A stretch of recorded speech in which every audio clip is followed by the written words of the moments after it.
It's football season, and that means it's bug season.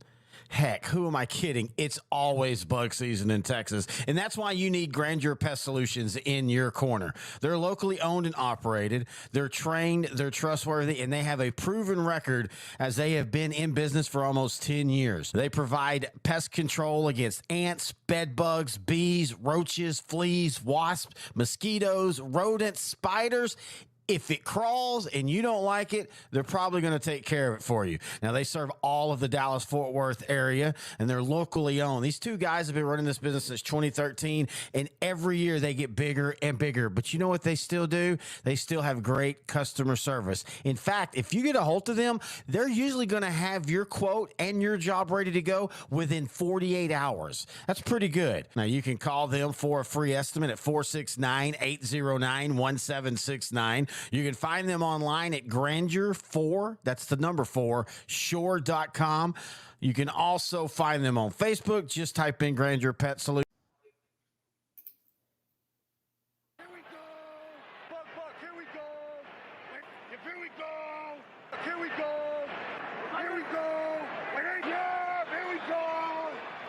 Here we go! I kind of feel like instead of having the Dak Prescott, here we go, we need a simple, like the 41-year-old dad who comes home after an 18-hour shift and he stops at the door and he can hear his kids all going crazy and his mom and the mother yelling, and he just goes, here we go.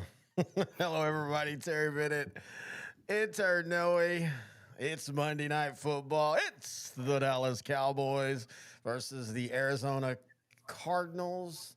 I can already tell you it's a beautiful uniform game. But before we do all that, intern Noe, the pro, the commissioner, how are you doing? And what shall you be drinking?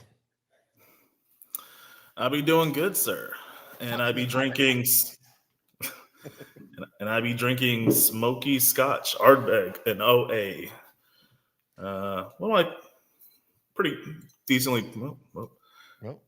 Ardbeg, yeah, it's pretty decently priced. Yeah, it's 46.6% alcohol, smoky, sweet, singularly rounded.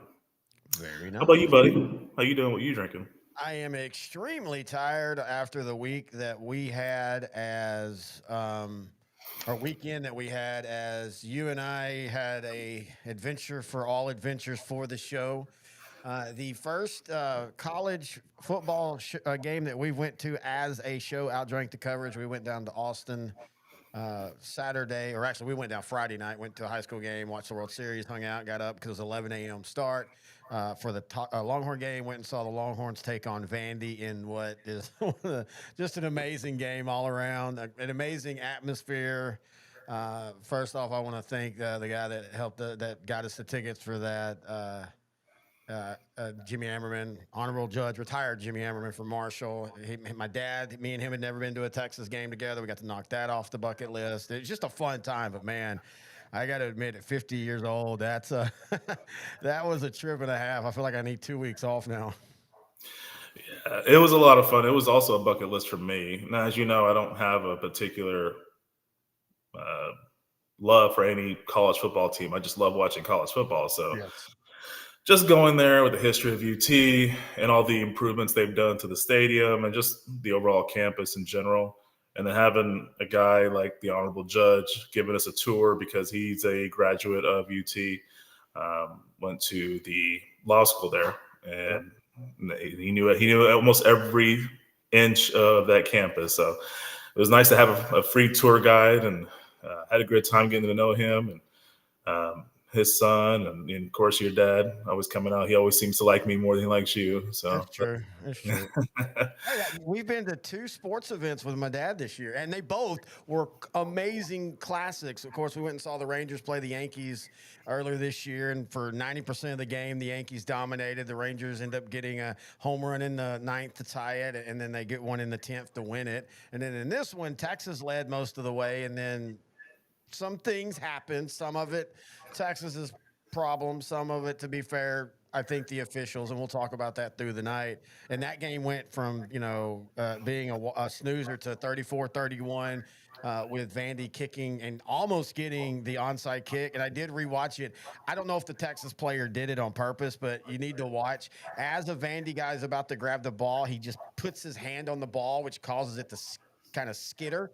And when it's skittered, it goes out of bounds. And of course, with no possession, that gave the ball to Texas. So whoever did that, whether intentional or not, that probably saved the game, because if Vandy gets that onside kick, there's no way Texas wins that game.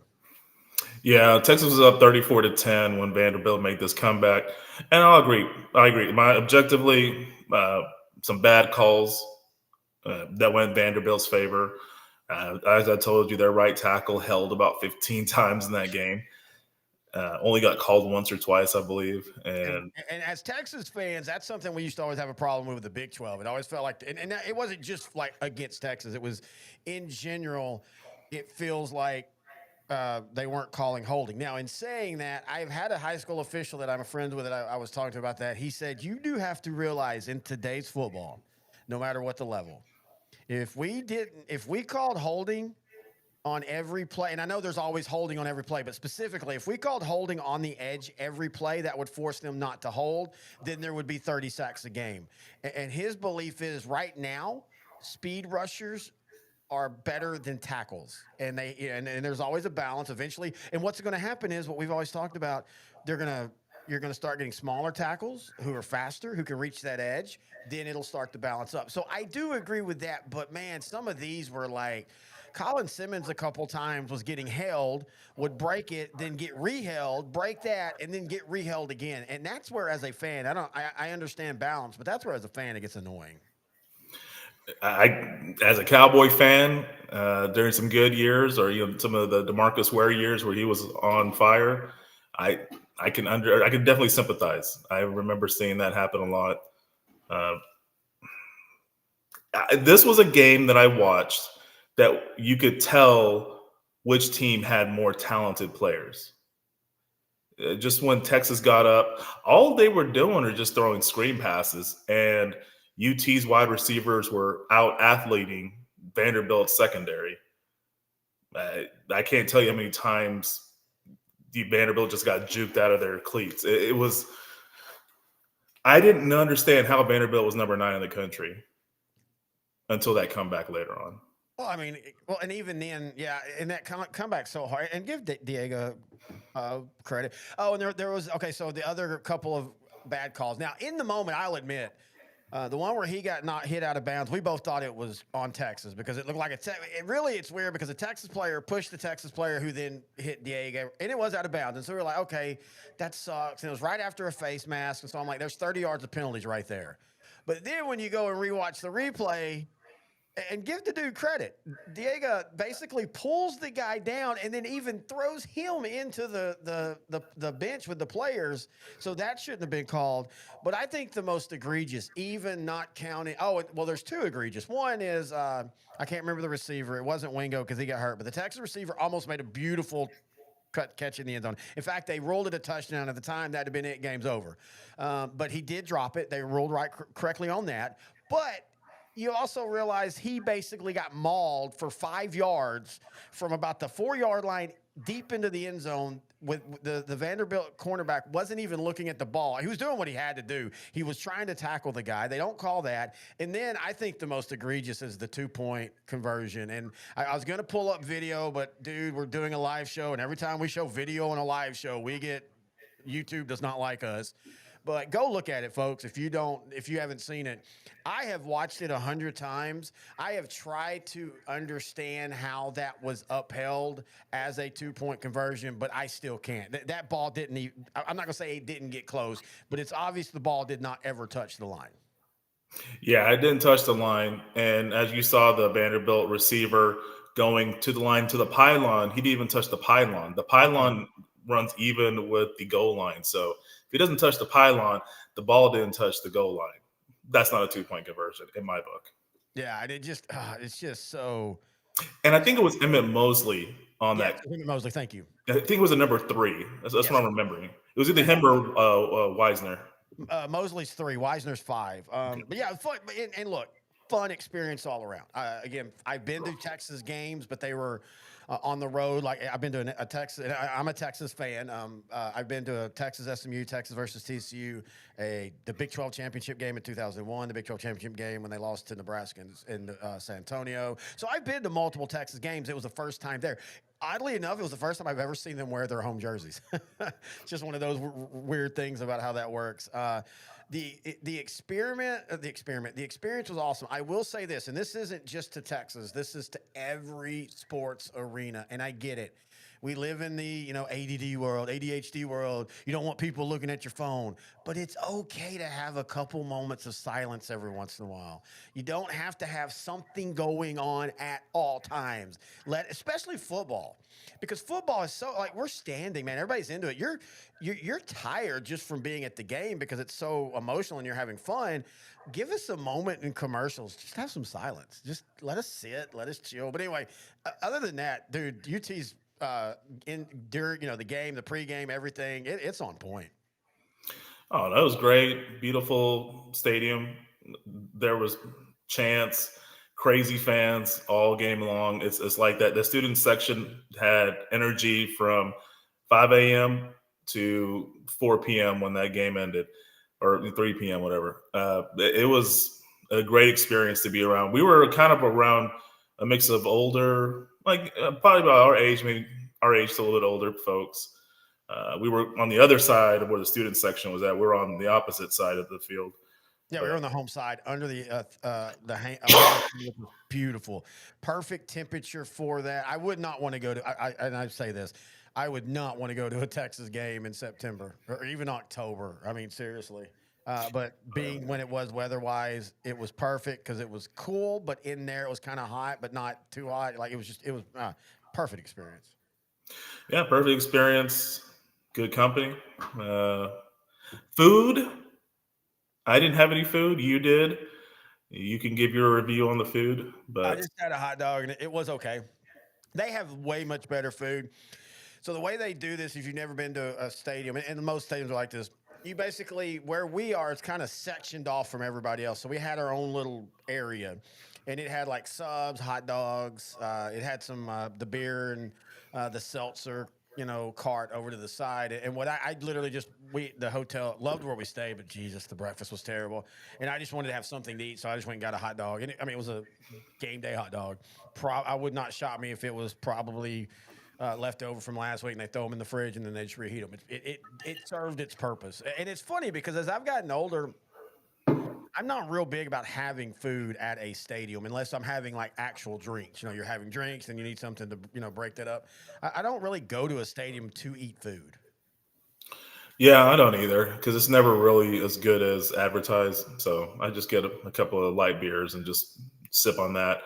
I try not to leave my seat.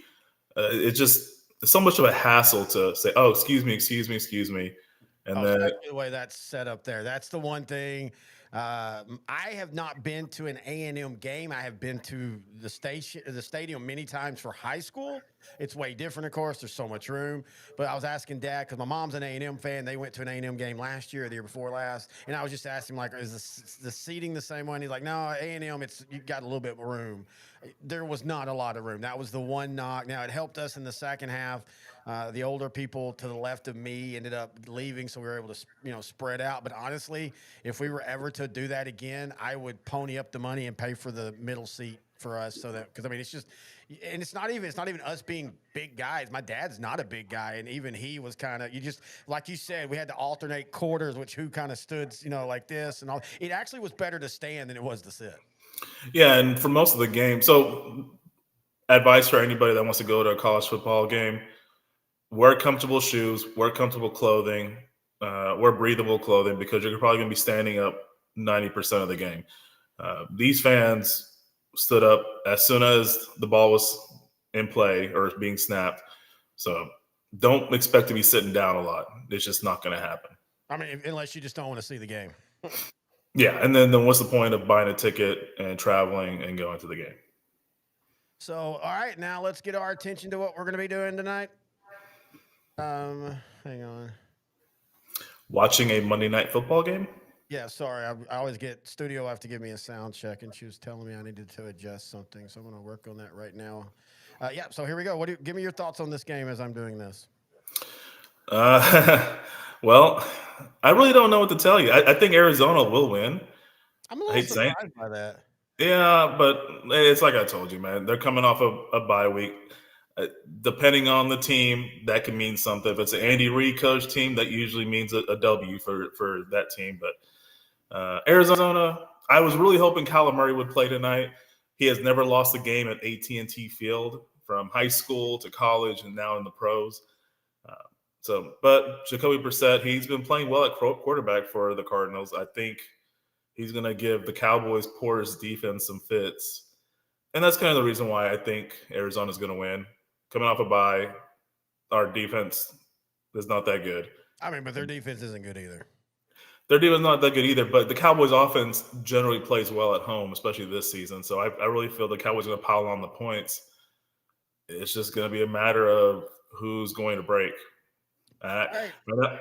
As far as I've seen so far, Brissett's pretty good. He almost beat the Colts. He's played it good in every game he started. So I'm going to go ahead and give the nod to the Cardinals. I'm going to say 45. I'm going to change my score for the Dallas, 45-41 Cardinals. Mario Scott in the chat. By the way, you're welcome to join us in the chat. The way you chat with us, you don't have to go anywhere special. Whatever platform you're watching us on, you can message us and it shows up on our streaming platform. He says, how could you go to a game and not eat? Okay, I'll say it this way. Baseball and hockey or basketball, I can see eating. Football, I'm more of the let's go eat somewhere before. You know, I'd rather do that and spend less money and have a couple drinks. We didn't even do that, though. Again, Saturday's a little weird. It's 11 a.m. start. Okay, so we got to talk about this. So I think I added it up correctly. Friday and Saturday. So we got down there to the hotel room about 4 o'clock, I guess, and we checked in, and I got my computer set up because I wanted to watch some high school football. We wanted to watch Game 6 of the World Series, and we got Wingstop. Wonderful meal. Just absolutely amazing. Now, you got chicken tenders. I got wings. We got some cheese fries. We, of course, got them at the end of the night, so we were feeling pretty warm and fuzzy, enjoying the World Series game. What a great World Series, especially to see. I'll be honest, I didn't even really watch 1 through 5. I just watched the highlights the next morning, like you did Sunday. MLB always does the 30 minutes. So it's really cool to have watched the last 2 games that were so amazing.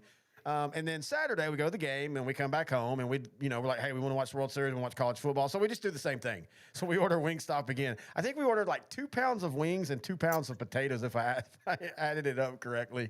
But yeah, Saturday, being an 11 a.m. game, it's a little weird anyway to try to eat before the game or even during the game. For me, I'm just not much of a.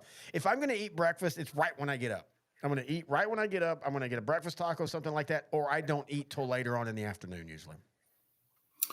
Yeah, I usually kind of do a intermittent fast, not because I'm trying to. It's just because I don't like eating that early. I'm more of a coffee, water person up until about lunchtime.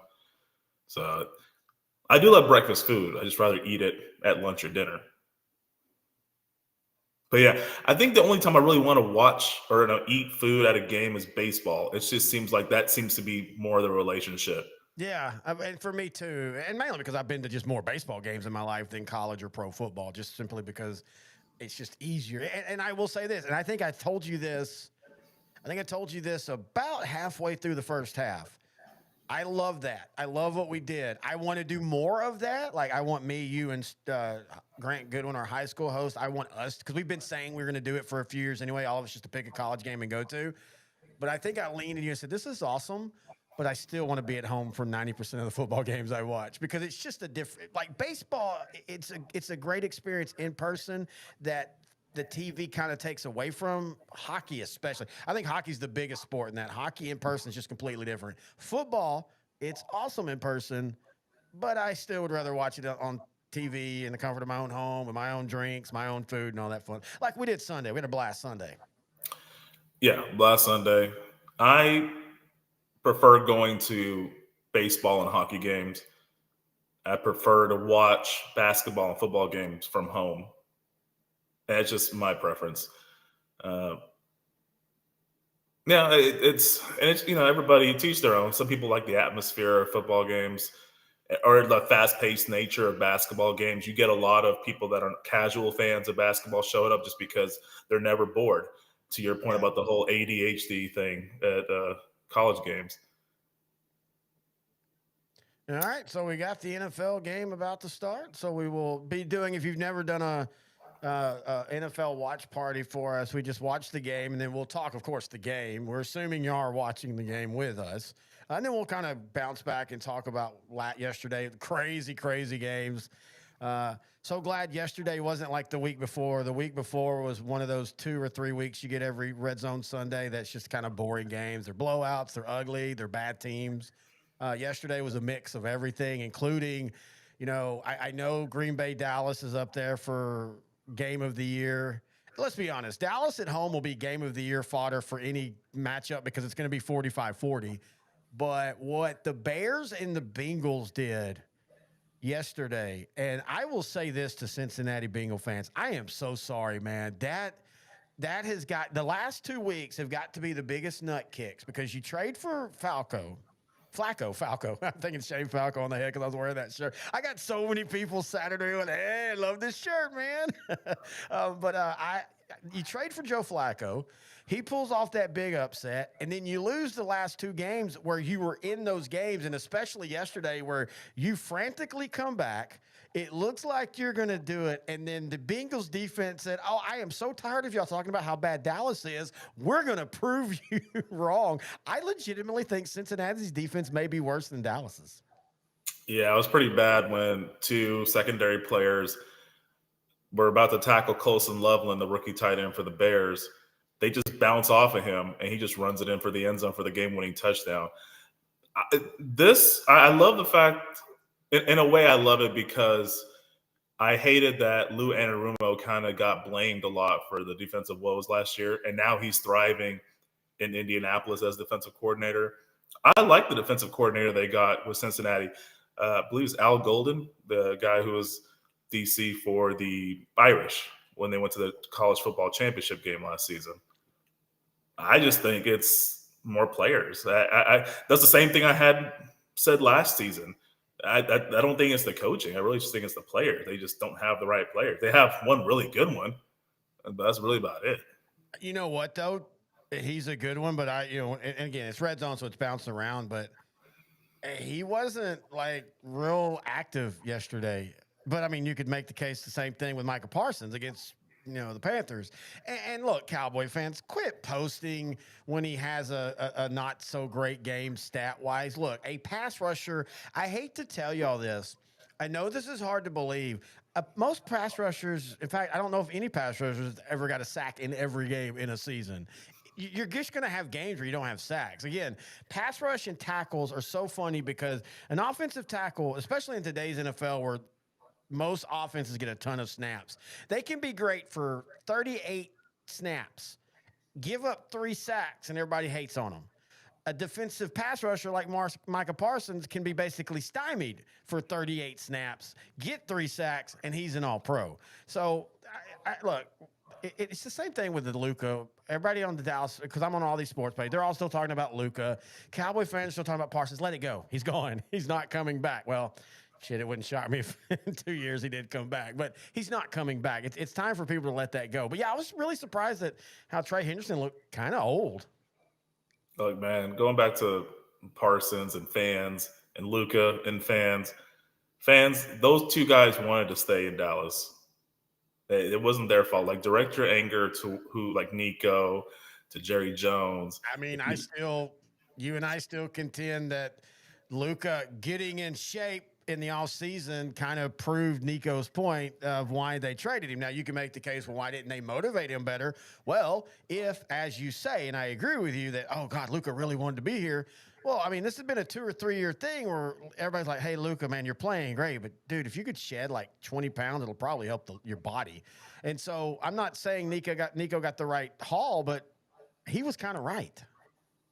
Yeah, he was kind of right. And it just ended up working out for the Mavericks. They got the number 1 pick. They got a really good another generational talent somehow in Cooper Flagg, who's very young and is already really good. He's not around the best players right now, but I think if you give the Mavericks a few years, I think they could be a legitimate contender. Well, and you and I were talking about it. Like Anthony Davis, he got hurt. He missed one game, but he started out great. They're literally missing a scoring guard. Oh wait, Kyrie Irving. Oh, and did you see?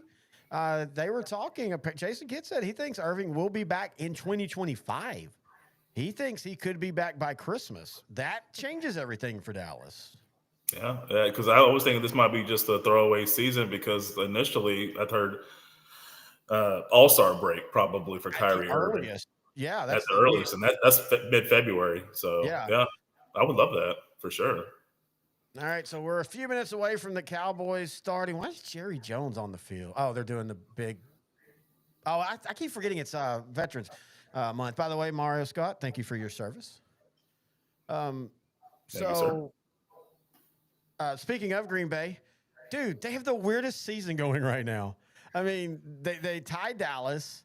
They lose to the Panthers. Who else did they lose to? Wasn't it somebody else pretty crappy? Well, this past weekend, that was their second loss of the season. No, who did they lose? That's what I'm saying. Who was their first loss to? It was just Cleveland.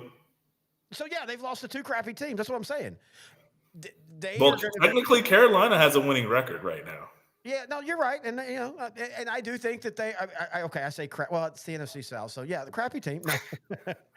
Yeah, the Packers, and then it comes out today that their tight end is in fact out for the season with an ACL injury. The Packers just are really weird right now. Yeah, I mean, because their record looks great, and a lot of things they're doing are great. But like in this game against the Panthers, they have one of the best run defenses in football, and they let Rico Dowdle run all over them. He two-pumped them. He two-pumped them, yeah. Yeah, that was funny. I can't wait for Keegan-Michael Key to do a skit on that because he said he was going to. He already did. Oh, he did a reaction. Sorry, he did a reaction because I sent that to you earlier. Yeah, he already did a reaction, and he was. The only thing I wish the official knew the joke and threw the flag because he knows the joke. That would have made it even better. But yeah, that was awesome. And if you don't know, Key and Peele, big football and sports fans, they used to have a comedy sketch, and one of them was the excessive celebrations, and one guy scored a touchdown and he gyrated and pumped his hips, and the official said he could do 2 pumps, not 3, and so Rico Dowdle did 2 pumps. The official threw the flag, and so Keegan responded yesterday or this morning saying, how dare you? I wish the NFL would lean into that and have fun with that. That's that thing where like sometimes NFL's a little bit too staunchy. If they would lean in and have fun with that, that could make that a great moment. NFL, no fun league. No fun league. So yeah, that was an issue. They couldn't stop the run, which they had most of the season. And another issue was they couldn't get to the quarterback. I think the only sack was by their safety, Xavier McKinney. And I want to give Rico credit and Chuba, but Rico especially. And I think a lot of this is you don't understand when you practice against someone. He did such a good job chipping Parsons. I mean, he wasn't doing the running back chip just to get out in a route. Rico was, I don't care if I catch a pass. This dude ain't getting a sack. So Rico is now 2-0 on the revenge tour. 1-0 against Dallas, 1-0 against Micah Parsons. But yeah, Parsons even said, hey, he stymied me a couple times. And there was a couple times he beat the tackle and Rico was there to chip him. And look, I jokingly say Carolina's a bad team. Carolina is just an inconsistent team. And it's basically as Bryce Young plays is how they will win or not. And the funny thing is, Bryce Young didn't have a good game, but it's the fact that he was there. For some reason, they played much better. If they have him there, tell him to play as safe as possible. He did have an interception. Xavier McKinney, again, having another great season for the Packers. But they ran the ball 33 times for 163 yards and 2 touchdowns. This is the formula for this year. And until Bryce Young can really get more comfortable throwing it to Ted McMillan, to Xavier Legette, I just feel like this is going to be it. I really think they should focus a lot on developing Jatavion Sanders, their tight end from last season that they drafted. I think he's a big target, which for a young quarterback, that's a great safety blanket. There's some potential there, especially like you said earlier. The NFC South is really not that strong. They're 5-4. Tampa is 6-2. They're 1.5 games out. It's feasible. I think the Panthers won 5 games last season in total, so they already matched their 2024 win total. after week 9. So this is already a successful season for the Panthers. Let's just see how they finish. Well, and it feels like that Canales really has that team trending right in the South. It's Tampa Bay, but they're such an incomplete team. Atlanta just can't get out of their own way. Now, it's, they play like crap last week, and then this week they go on the road and they play a pretty solid game against a now very good Patriots team, but they still lose. So, yeah, I mean, for the Panthers, to me, it's just about drafting more playmakers on both sides of the ball. Draft more impact guys. You've got a lot of the solid guys now. Now you need the impact guys that can be the game changers. Yep, they're getting closer. So far, year 2 with Dave Canales, not bad. Faster than I thought, but this was kind of a make or break year for Bryce Young. So far, 2 thumbs up. 2 thumbs up. All right, so here we go. Finally, the Cowboys and my dad asked, is it true that coaches and officials meet after a game? I don't think they meet after a game. I think it's like the NFL where I think you send in the calls that you would like the NCAA to look at. Oh, so what are you eating tonight, Mario? Scott asks, Turpin's going to take off and the Cowboys are on the move. Here we go. Yeah, it's returned by Turpin. Dallas has the ball. How do you feel about getting the ball on offense to start a game? I prefer it in the second half. Yeah, same too. Well, I don't know. I mean, when you have an offense like this, you want to put pressure. So you want to get the ball, get up 7-0 or at worst 3-0. Oh, speaking of, Brandon Aubrey has a record to go after, as yesterday we had a record-breaking kick. Yeah, Jaguars' Cam Little, very ironic, his last name, kicked the longest field goal in NFL history of 68 yards. And it was good at 70. Yeah, it was, and then he did one in the preseason that would have been probably good for 75, but it was actually a 70-yarder he kicked in the preseason. Ooh, Jacksonville goes to 5-3, overtime win against the Raiders. Kind of sucks because Brock Bowers in his return had a really good game. 12 catches, over 100 yards, 3 touchdowns. I feel bad for the Raiders, but man, it's just been one of those seasons. Geno Smith struggled early, but he'll have his stretches. He was pretty solid yesterday. Ooh, Mario got Whataburger. What's your go-to Whataburger order? So Cowboys have started off strong. 2 first downs in 2 plays, or 2 first downs in 2, or 1 first down in 2 plays, 2 good runs.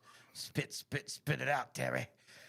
Cowboys 3-4-1. The Cardinals 2-5. But the Cardinals' records is deceiving. Their last 4 losses have been by 6 points or less.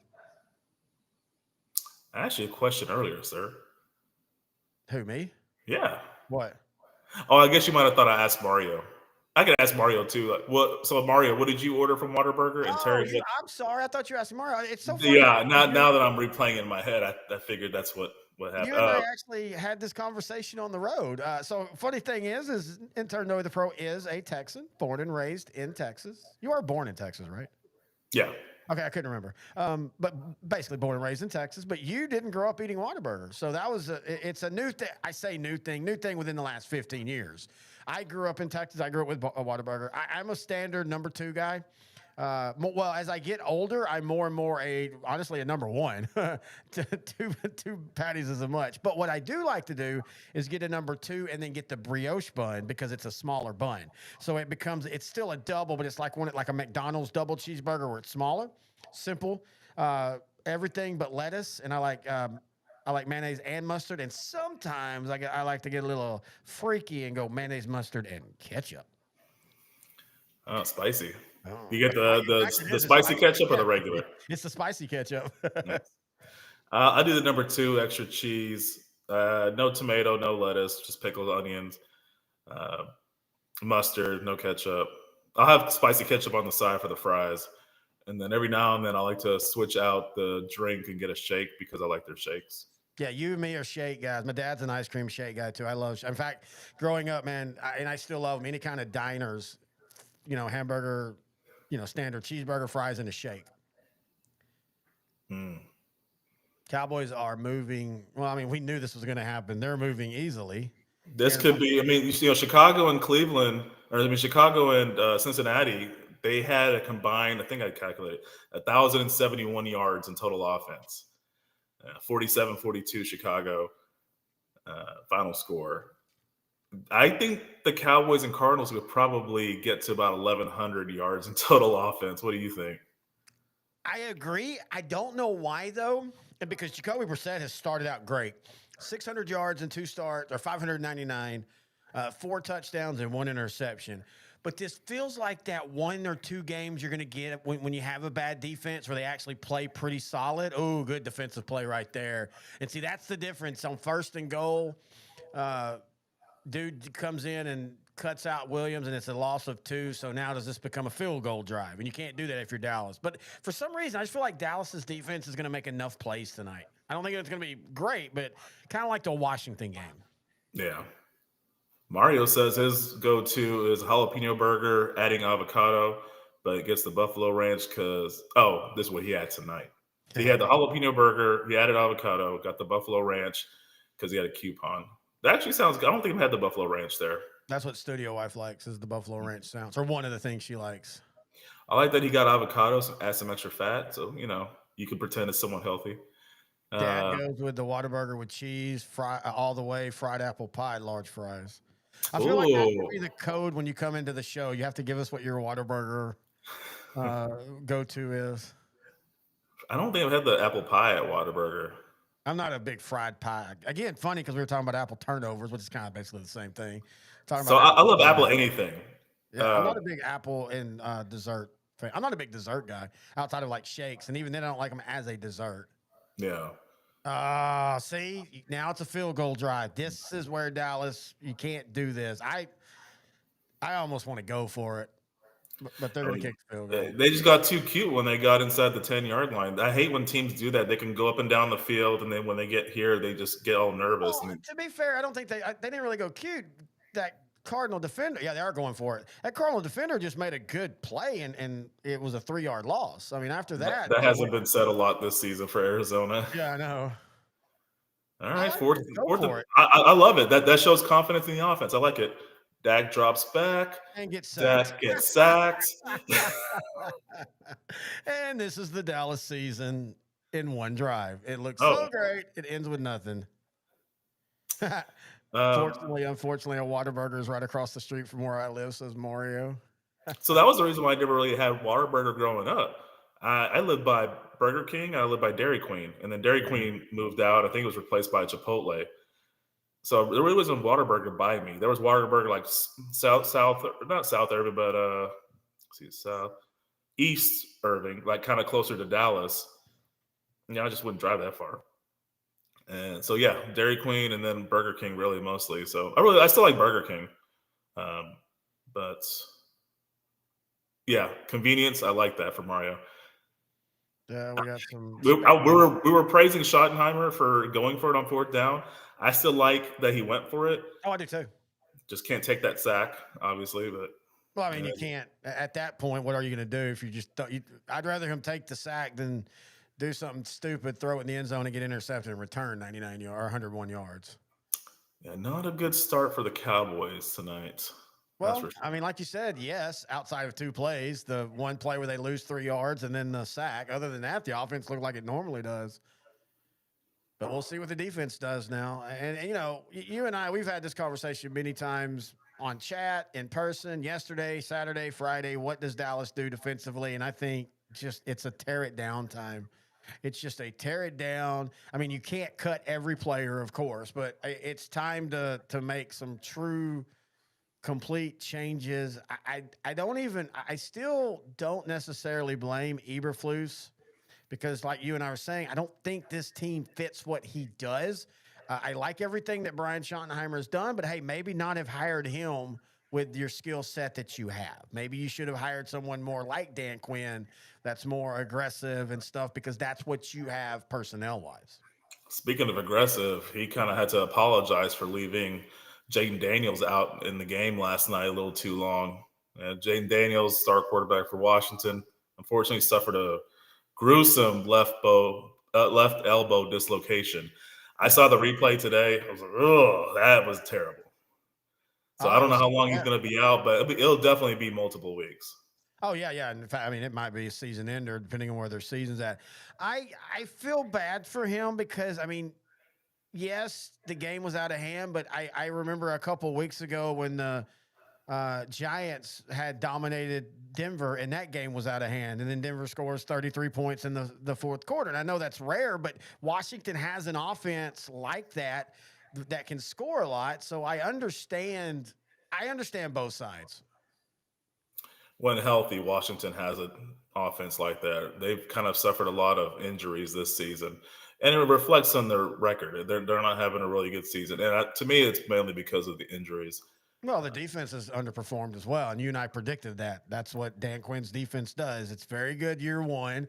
They don't have a bona fide pass rusher. The best one was Dante Fowler, who went back to Dallas, and Quinn thinks he can throw bodies as just, hey, we have a ton of them, but none of them are great, so they're not getting to the quarterback. As you said, injuries are really hurting the offense. Wow. So the Dallas Cowboys defense have just made history. They have not given up 35 yards in the first two plays of the game. I did not know this was possible. I thought you were joking, but I guess the way this season's gone, I guess that makes a lot of sense. Yeah. Jeez. And they actually had a pass rush, and they read the screen pass on that first play. Oh, there's Minnie Murray. He's like, hey, I'm going to go to the locker room and play some COD if y'all don't mind. What would you give as far as a rating for the uniform tonight? About an 7-8, really good. I don't understand why people. Oh, that's a hold, no call, and that's a first down, and that's the Dallas defense that I've come to love. I don't know why people hate the Arizona look. They say it's too plain, but I mean, these are the same people that'll say, "Oh, I love the Cowboys because they're classic," or "I love the Bears because they're classic." I think this is a great look. I love they're all white on the road. They're all red at home. Cowboys, I love the traditional look, face mask and a hold. And I also like the red stripe, which is, going back to 1976, the bicentennial. And now they brought that back a couple years ago, and they all wear it for a couple games, and I like it. Yeah, it's good. It's not too much of a red to where it kind of clashes with the standard Cowboy uniform. So yeah, I don't mind them using that as their regular helmet the rest of the season, or just in general going forward. Oh, hit as he throws. So far, Dallas has got pressure on the first few dropbacks. Kevin McPherson's in the room. He says he's got to get to the quarterback. Kevin McPherson wants the Cowboys to get to the quarterback like Kevin will do Friday when we're at Stacy's eating catfish and beans. That man will get 20 beans and 200 catfish, as we're going to be going Friday to watch Sunnyvale versus Canton High School football in the regular season finale. We're already into the high school playoffs starting next week. Blows my mind how quick the high school season will go. Yeah, you'll be on the road a couple of those weeks. I think I'm still going to come over for the state championship week. I kind of like doing that every year. I've already penciled it in, so you have to. Well, if you didn't pen it in, that means that it can still be erased. Got me. Wait, what? Damn it. Yeah, you like to. I would like it if you'd come over that Friday because that's the 4A games, and also I think it's going to fall again where that's the first round of the college playoffs. So we'll do what we did last year, where we watched the two high school state championship games, and then by the time the college playoff came, we'll be drunk, angry. We were so mad at how boring that game was. You, me, and Grant could go to an SMU game or a North Texas game. They're both pretty solid programs now. I mean, North Texas got the upset win against Navy over the weekend, 31-17. I mean, yeah, or we could go to LSU for a Saturday night game. Just saying. Hey, that's a flag. Cowboys are getting to your set. There's some pressure. I want to see how that plays in the second half. Kevin said, I don't know if he's talking about me or you, a nice drunk. You're a nice drunk. And then he'll reply with, yes. All sides. The problem with Dallas's pressure right now is it's all from safety blitzes, and they're already adjusting to that. What do you think about the Cardinal coaching staff? Oh, man. I think they should be a lot better in year 3 with Jonathan Gannon. So the fact that they're not doing so well, but they're keeping it it's not that they're a bad team. It's just they're not finishing. Yep. Right now they're 2-5. I could easily see them winning 4 in a row. They just need to finish these games. That's a really good point. I mean, this is a team I could see getting hot in the latter half of the season. This is also a team that's in a roster transition period. What are you going to do with Kyler Murray? They were talking about that in the pregame. Apparently, Murray and the team have both said they want to sit and talk in the offseason. Like, what do you do with him? Where do you have him? You know, I mean, he's an NFL quarterback. That's what he is. I don't know if that means he will be great. He's not bad. He's good enough to make you want to keep starting him, but he struggles enough that it frustrates you. I like Kevin on the comments. He's really passionate tonight. But yeah, going back to what you said. Did you have? Going back to Kyler Murray, yeah, he's definitely a top 32 quarterback in the NFL. I mean, it was just a few years ago where he was a borderline MVP favorite. The 2021 fell apart. Then that season fell apart. After beating the Cowboys on Monday Night Football. Still undefeated at AT&T Field. Mario, what are they going to talk about where to send him? I mean, if I'm Arizona, I still think you've got Marvin Harrison Jr., you need a couple more wide receivers. You've got a damn good running back room, except for they all keep getting hurt. Yeah, and James Conner, that was sad. He's out for the season. But they still have good enough running backs to compete. That better be offensive pass interference. The Cowboys lucky to probably be against the defense. Oh, no, it looks like it is going to be on Arizona. Oh, I see what you mean about the star. The star on the helmet does look brighter right now. Hey. I was seeing some replays where it looks dark blue, like in some games previously this season. Against the Cowboys, I knew it. Marquise Bell. Man, a couple years ago, he had a 6-game stretch to start the season where he was almost an all-pro, and then he has fallen off. Well, yeah, Dan Quinn switched him to linebacker because we didn't have any healthy linebackers. And at 6'3", 205, he was the fastest linebacker in the NFL. Didn't really know the position that well, but he had a lot of effort. I have no problem with the hold call, but McBride should have also been called for the push-off. That's one of the things the NFL really needs. They need to get better at calling offensive pass interference. Yeah, the game is so geared toward supporting more points because that's higher ratings, apparently. So it's going to be hard for the NFL to cave on that. But yeah, just for better football, I'd rather see it be a little bit fair. Golly, how long has Will Hernandez been in the league at this point? Been a solid minute. You know what? He's probably one of those guys that he's typically healthy, so we think he's been in the league longer than he really has. I'm gonna go check it out. It'd be funny if he was like only in the league for 6 years. Arizona. He's 30, so he's been in the league since 9 years, probably. 2018, because he was a Giant to start. I remember that. Okay, so this is year 8 for him. Okay. I just remember because he played at UTEP. In fact, on the line, Arizona has an SMU starter and a UTEP starter. Now, I don't think Kevin McPherson says Cowboys defensive ends are so undersized and can't get to the quarterback, and they also can't stop the run because they're undersized. Here's another third down. This would be the fourth third down for the Cardinals if they get this one. A lot of times teams win or lose based off of how they convert on third downs. You saw what Vanderbilt did on Saturday. Every time they couldn't convert on third down, they had to send it back to Texas. UT responded with the touchdown.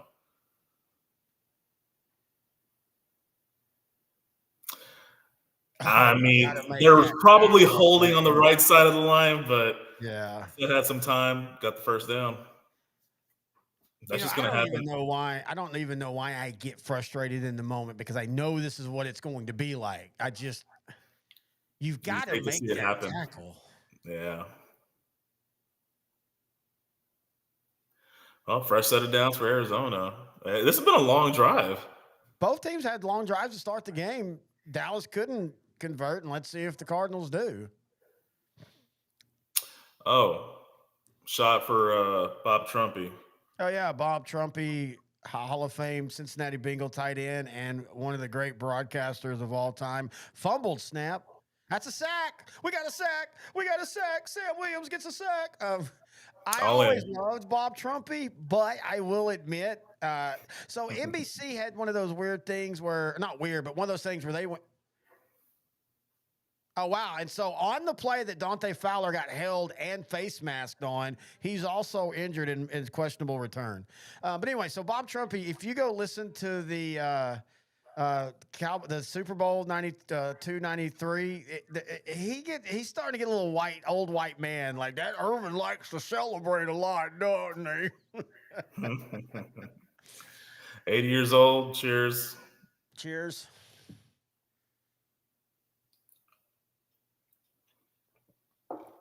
Yeah, Arizona just keeps moving down the field. What are they doing, Noe? Matriculating the ball down the field, boys. Why, I love you. All right, so they're like 4 for 4 on third downs in this drive alone. Mario says Vandy. Of course, Mario lives in Tennessee. Vandy's third down conversion has been odd the whole season. It was odd in the game because for half the game they couldn't convert a third down, and then from the fourth quarter on, that's all they did. And to Diego Pavia's, to his credit, he was throwing some really accurate balls that his receivers weren't helping him at all. Yeah, there was multiple drops. I will say this: his accuracy is on point. I was surprised at the lack of velocity. I mean, he's not terrible, but you and I had talked about his whole pro thing, and I thought, well, he probably won't have a pro because of his size, but I just don't think he has the arm. Unless you get into an offense like a West Coast style, I think he could flourish in something like that. So the Cardinals, they did make a stop. Cardinals going to kick field goal here or try it. Hey, that's a win. Now, I will take field goals all day. Now, does this make you go, dang it, Dallas, why didn't you try a field goal? And he missed Nope. it. He missed it. Cowboys win the Super Bowl. Oh, wait, no, it's just 3. Oh, no, I was waiting for a penalty. He missed it. Yeah, he made it. I really thought he made it. He missed it. No, let's see the replay. Bregman's even saying the same thing. They thought he missed it. Oh, it just went over just on the inside. Yeah, Don Criqui. Now, for the Super Bowl, it was Dick Enberg and Trumpy. But, yeah, Don Criqui was his go-to guy on the regular Sundays. You know who's still doing play-by or color analyst for the NFL? And he's like the 4th or 5th crew, Dan Deerdorf. I mean, this is a guy that did Monday Night Football for, what, like 10, 15 years? Yeah. And then he's just been doing CBS. He's just been doing CBS like 4th or 5th crew now for the last 10 or 15 years. It blows my mind. Guess he just wants to get out of the house, I guess, huh? Born in 1949. He's 76 years old this year. Dan Deerdorf. He was a Cardinal in the 70s. Him and Conrad Dobler, who just passed away earlier this year. One of the dirtiest players in NFL history. And I would have loved him as a Dallas Cowboy. Oh, and I love the fact he didn't even hide it. Oh, yeah. They wear that with a badge of honor. Both of them never hid who they were. Look at go ahead. That would have been a matchup. What? Conrad Dobler versus Ndamukong Suh. Oh, my God. It would have been like Andre Rice and Dion. Every snap would just have been them in the middle of the field swinging at each other. That is still one of the funniest moments ever. And I love it that Dion and Andre both admit later, yeah, we were messing around like that. We were hen fighting on purpose. He was one of my favorite receivers during that time period. Bad Moon Rising. Oh, heck yeah, man. I love the fact that he reinvented himself from the problem player and all that to being a key member of the Green Bay Super Bowl team. Scored a touchdown in the Green Bay Super Bowl against the New England Patriots. Parlayed that to a 1,000-yard season with the Chiefs the very next season in '97. What the hell are these commercials? What the hell is Little Caesars? Dude, what are y'all starting to bring to get? Holy crap. Half pepperoni, half cheese bread pizza? I have heard Little Caesars is really good right when it comes out of the oven. Well, yeah, if you go get the hot and ready, It's $6.99. So back in the day when we lived in Frisco and we'd come over to your house all the time and hang out and watch football and stuff, a lot of times when we went home where we lived, when you turned on, right before you turned onto the road, there was a Little Caesars and we'd walk in and we'd just grab one and go. And it is. It's great when it's hot. 10 minutes later, it tastes like concrete. Yeah, I got a friend of mine. He's from the Detroit area, and he said the same. Yes, that's what he told me. He used to get this pretzel pizza from Little Caesars, and he loved it. But he told me, you got to get it as soon as it's ready. Do not wait. Ooh. Just be ready, order, and eat immediately. Oh, that was a good special teams play by the Cardinals. Cowboys have the ball down 3-0. Let's say hello to the 11,000 people watching with us right now. Please join into the chat, man. Anybody wants to join in, they can. Yeah. Sorry, we're getting the spammers again on YouTube. It's been terrible. I'm trying to block them as they go. Spammer Kevin McPherson, spammer Mario Scott. God, I bet Mario Scott's just about 10 dudes in an India data center right now. Mario Scott's AI.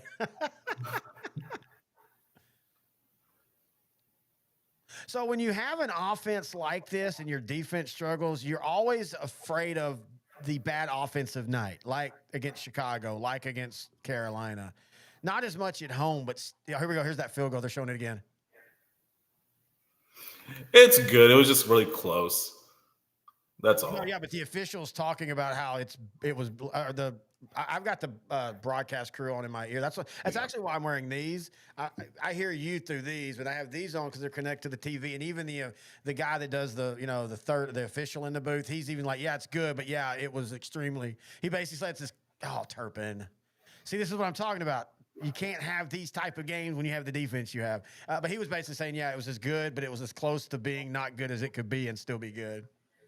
Yeah. Going back to that play over here, that got some good protection. He threw it well, but Turpin got to make the catch, man. And this is kind of his first year being used more on the offensive side, which I'm in favor of. But maybe this is why. Plays like that. Yeah. I was thinking they'd use him more like 5 plays a game. Like 5 effective plays a game on offense. Dak rolls out to the right. Probably holding. Yeah, no one celebrated on the Cowboys. Dallas is the second most penalized team. And again, for all the talk about the defense, why is this team still this has been a thing since the 2019, and that's Jason Garrett. They just penalties, even when they were good record-wise, penalties. At some point, what are you doing to try to change that? Well, apparently nothing if you're the Cowboys. And then also, if you're going to call that, you've got to call, again, I hate doing the official thing, but if you're going to call that, why are you not calling what they did to Dante Fowler on the first drive?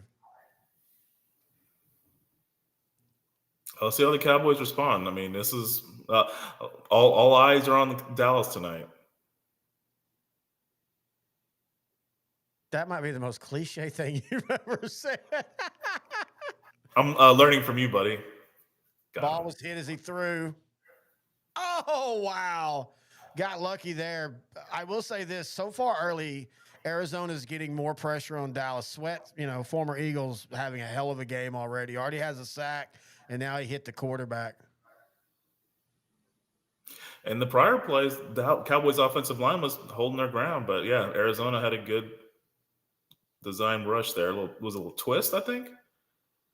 Yeah, because that's why you play defense, sir. Man, good player though. Any secondary player that can't make a catch for interception. That's what I always say. Punt, dude. What happened? False start Dallas on punt. I mean, God, undisciplined. Dallas. Undisciplined. I hope they use this bye week coming up to fix some of these simple mental mistakes. I mean, at this point, with the history of this team over the last few years, a bye week doesn't fix it. It's changing players. That's what fixes it. Man, I wish the owner and president would talk to the general manager and make some better personnel hires. And here we got a great position for the Cardinals, so it's about to be 10-0 Arizona. Or 6-0. Let's have some hope here, sir. It's sad when the hope is they only kick a field goal. Why is the Dallas ball red? Oh, that's Cardinal red too. I mean, Oh, seriously, think about this, people. you know, the other Texas team, Houston. I'm not sure how long CJ Stroud's going to be out, but with Davis Mills, they almost won, but they just kept settling for field goals. Denver comes back. Another fourth quarter comeback for the Broncos. They've been doing that a lot this season against Philadelphia, against the Giants, now against the Houston Texans. I don't know if that's going to be their identity this year, but they have a nice record. Well, I mean, that was their identity last year. That's Bo Nix's identity in the NFL is, the typical look bad for not bad, but not be good for 3 quarters. And then in the fourth quarter, they light it up.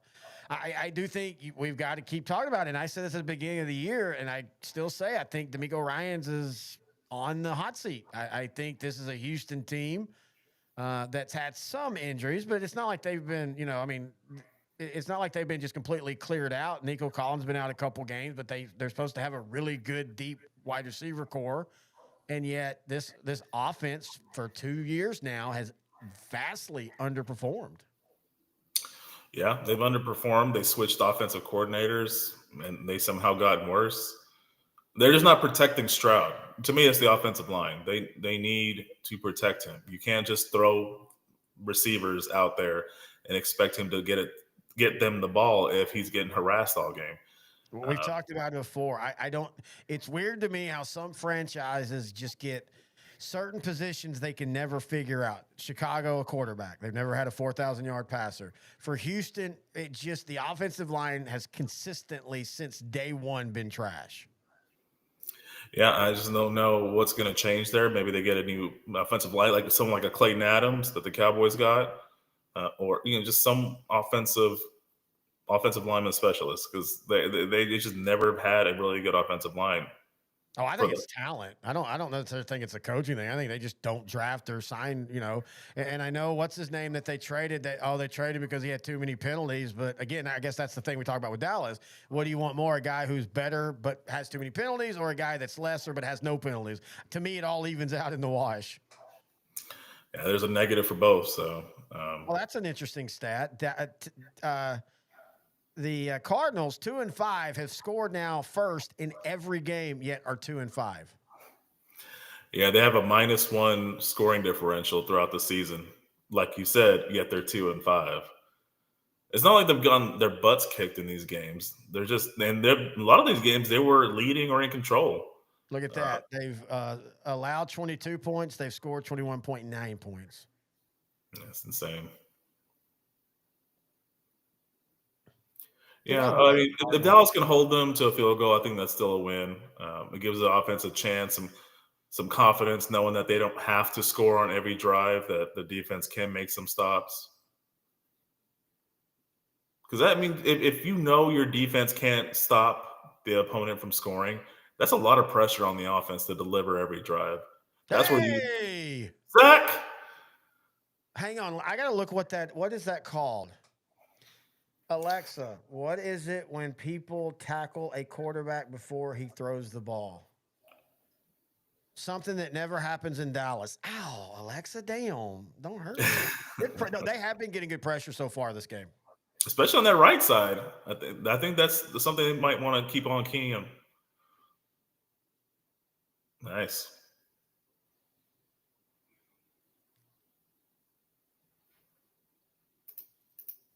That's his first sack isn't it? That's the Boston College rookie.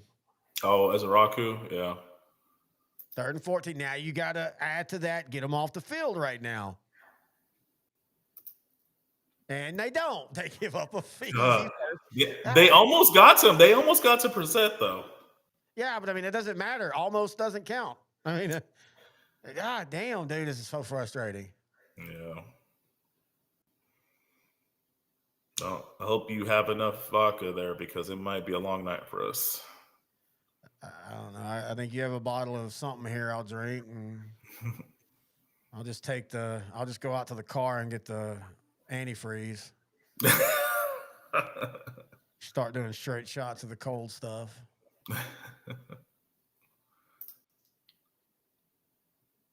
Hey, it's end of the first quarter. It's only 3-0.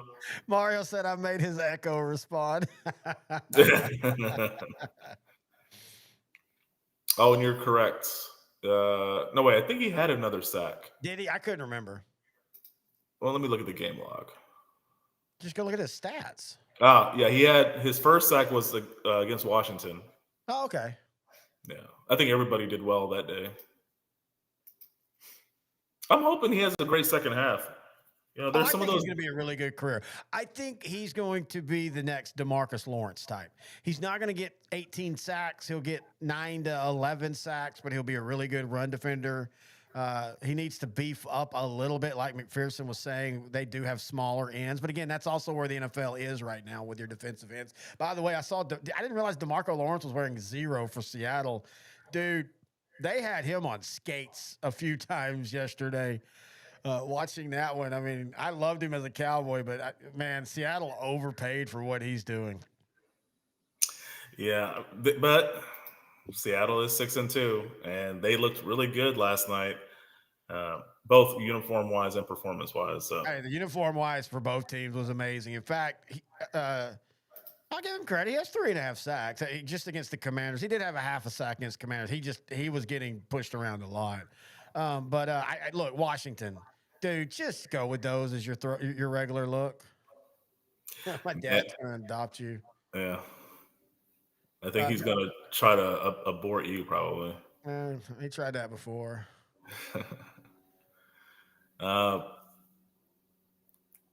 Who do you think the Cowboys are going to trade for? Like the deadline's tomorrow at 4. I don't think they end up trading for anybody, or it'll be some side pieces that won't. Look, I hope they don't. Like I legit, even if they win tonight, this is at best 8-1 team. If they lose tonight, maybe 7-9-1. They're not going to make the playoffs. There's like 7 teams ahead of them in the NFC, and they're in a division where unless Dallas just went on an amazing winning streak and Philadelphia collapsed, they're not going to win the division, but you're not going to be good enough to win the get a wild card spot. So just punt on the season. It sucks. You'll miss the playoffs for back-to-back years, but hey, we did that a couple of times, and then we have nice playoff runs. So I would prefer them not to do anything unless it's just something you just can't not do, if that makes sense.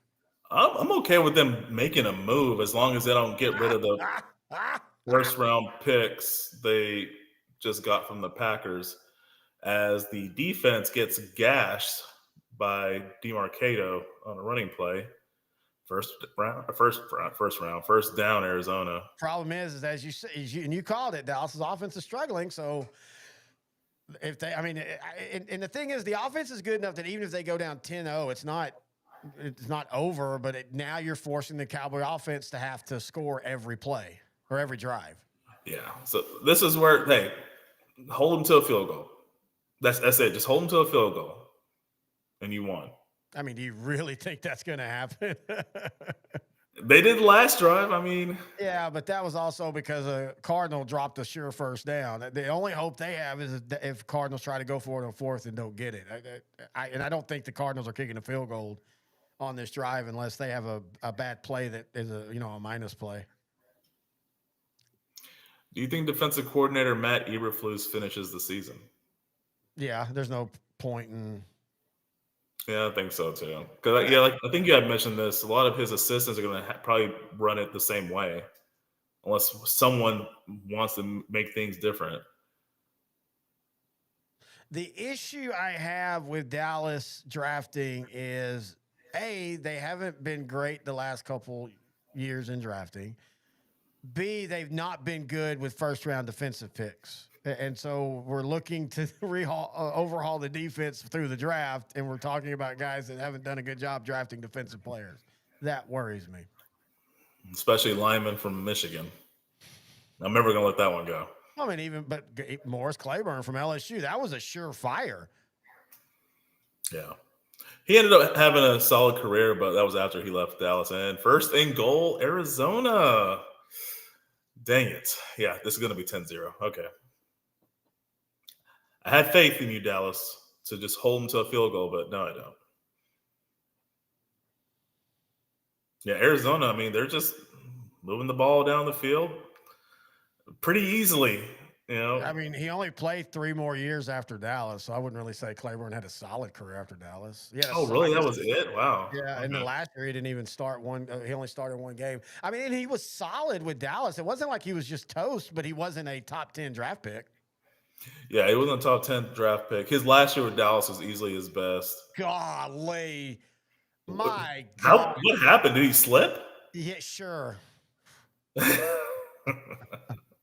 This is gonna be a blowout. I I want to. I mean, want to this see the is replay. I want to see what happened. he fell, but I mean, that's lack of talent as well.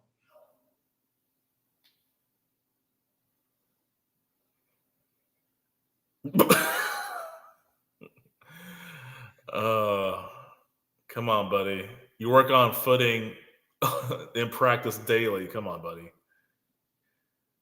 Marvin Harrison didn't even do a move that would make you fall down And like dude, that. Aikman is fawning over that move. Like, oh my God, look at the move. And I'm like, Bland fell. That's our best corner, folks. And he fell. He was a borderline defensive player of the year candidate 2 years ago. If this game turns out this way, then I hope Dallas just collapses this year. I'd rather just get a top 5 pick. I mean, dude, I'd Nancy Kerrigan Dak's knee, not too bad where it's forever, but just enough to knock him out for the year. And I mean, I'm serious. And I know they won't, and you can't. You got people buying tickets, but I would be like, we're tearing this down. We're gonna figure out what we're gonna do in the offseason and just stop trying to act like we just need to trade for a couple defensive players and things will be different. No, it's not. No, the issue with Dallas is way bigger. Keep those draft picks because you're going to need those 4 first-round picks in the next 2 years to just revamp the defense. Look what the 49ers did in one offseason. They got rid of all their defensive stars. Oh, we just flipped screens. Anyway, Yeah. they got rid of all their defense. They got rid of all their defensive stars, and they drafted, I think, 5 defensive players in this year's draft. Like the first 5 picks were defensive linemen. I think they had like 11 picks overall. And then they got Robert Saleh as defensive coordinator. Those 2 things led to the 49ers actually playing a lot better defensively this season. It can be done. You just got to be smart with it. Again, I really hope the owner and president of the Dallas Cowboys really talks to the general manager or makes a change at general manager. Hang on. I'm in real time fact checking you because I don't really feel like San Francisco's defense has been overall that great. No, they've been pretty good this year. In yards don't matter as much, but in yards, they're 1, 2, 3, 4, 5, 6, 7, 8, 9, 10, 11, 12, 13, 14, 15. They're 17th, but points is the most important. And in points, they are.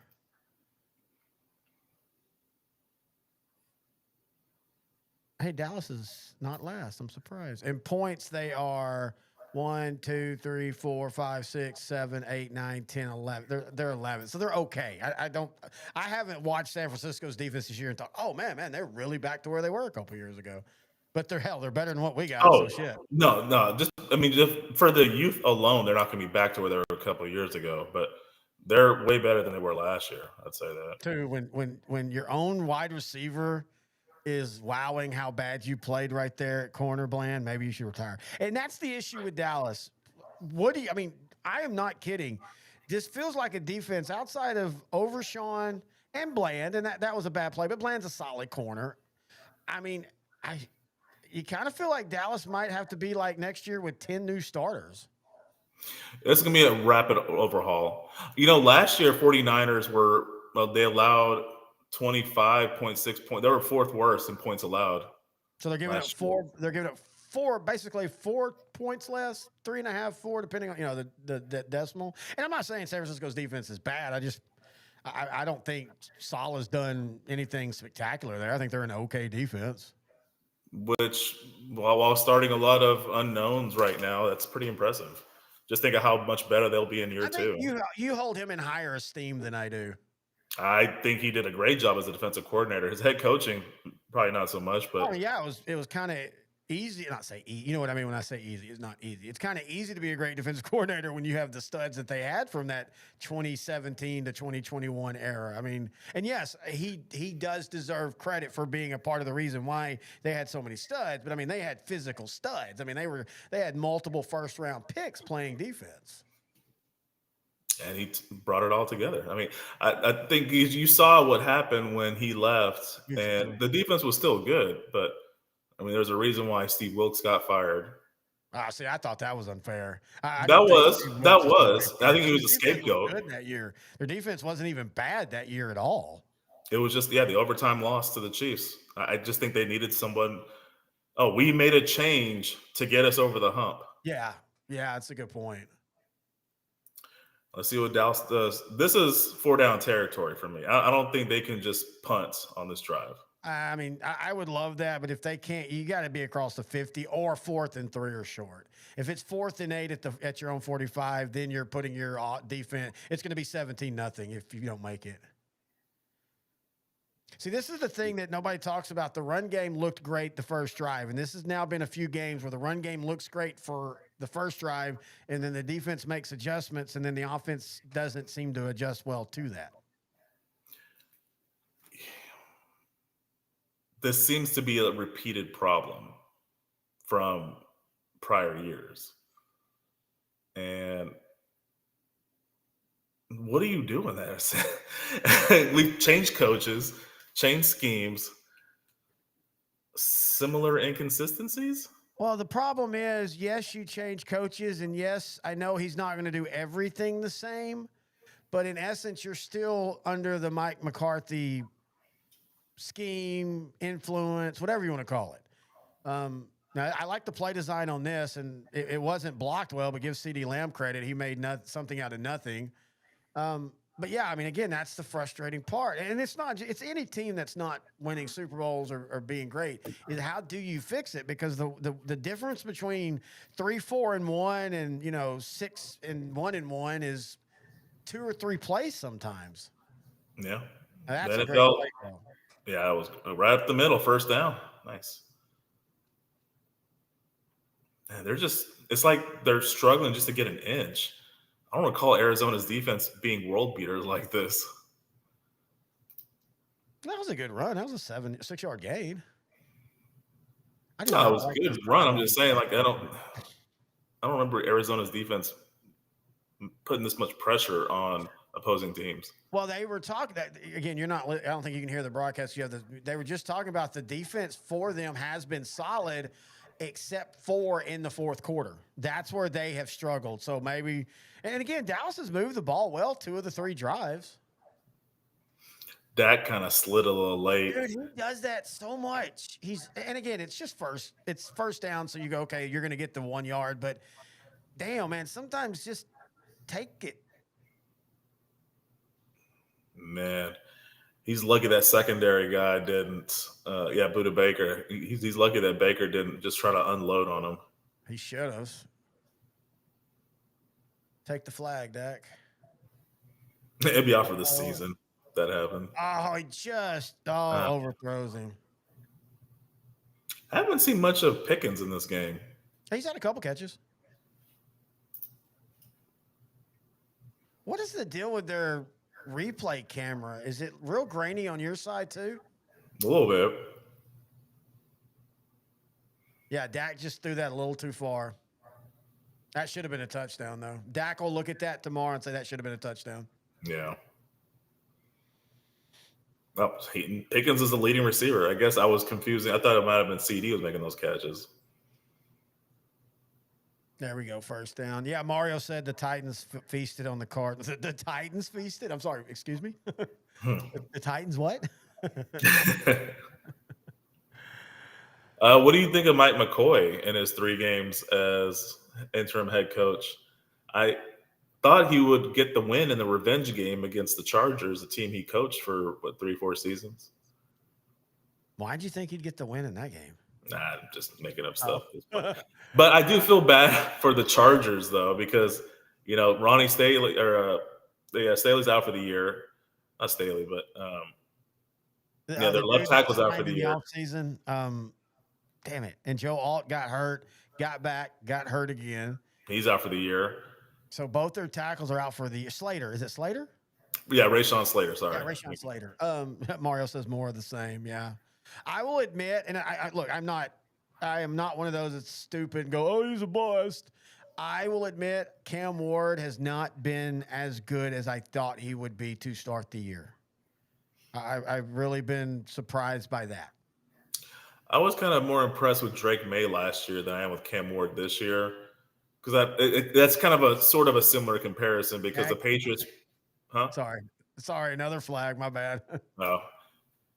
I was going to say the Patriots didn't have an offensive line, nor did they have receiving help for Drake May, but he was getting out and doing good job, Cowboys. Come on, Fergie.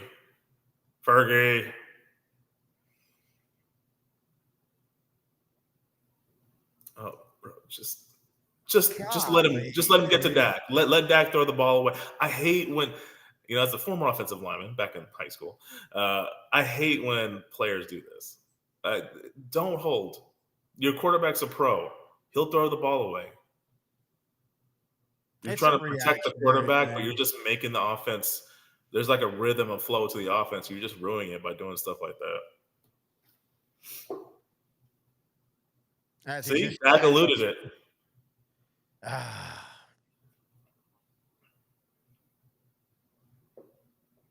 I feel like this is one of those games. If Dallas loses this, the locker room deflates.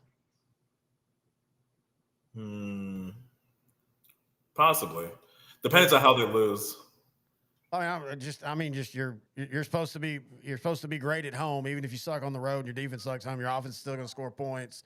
And if you don't do that in this game, then you're literally you're 3-5-1, and out of your 5 losses, 3 of them have been to teams that we all counted as wins at the beginning of the year: the Bears, the Panthers, and now the Cardinals. If they lose this one,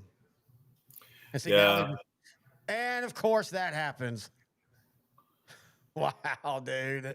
Yeah, this team is done. They are cooked. You can see it on the faces, man. I am very surprised at how uninspired this team is playing tonight. So, what are the second half adjustments?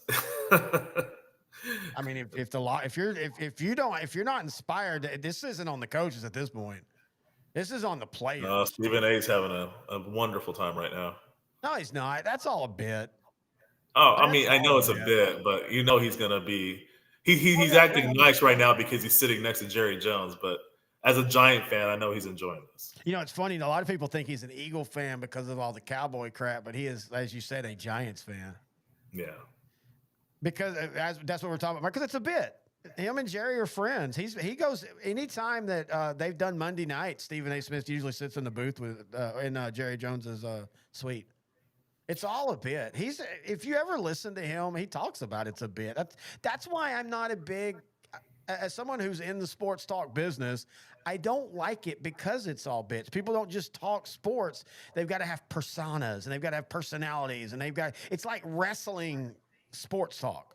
I've got to be the guy that hates the Cowboys. I mean, that's why you see someone like Pat McAfee being very successful on ESPN but that's just where they went. That's where all those political news channels go. They're slanting further and further, and they're paying these personalities to be on air. They don't really care about objectivity.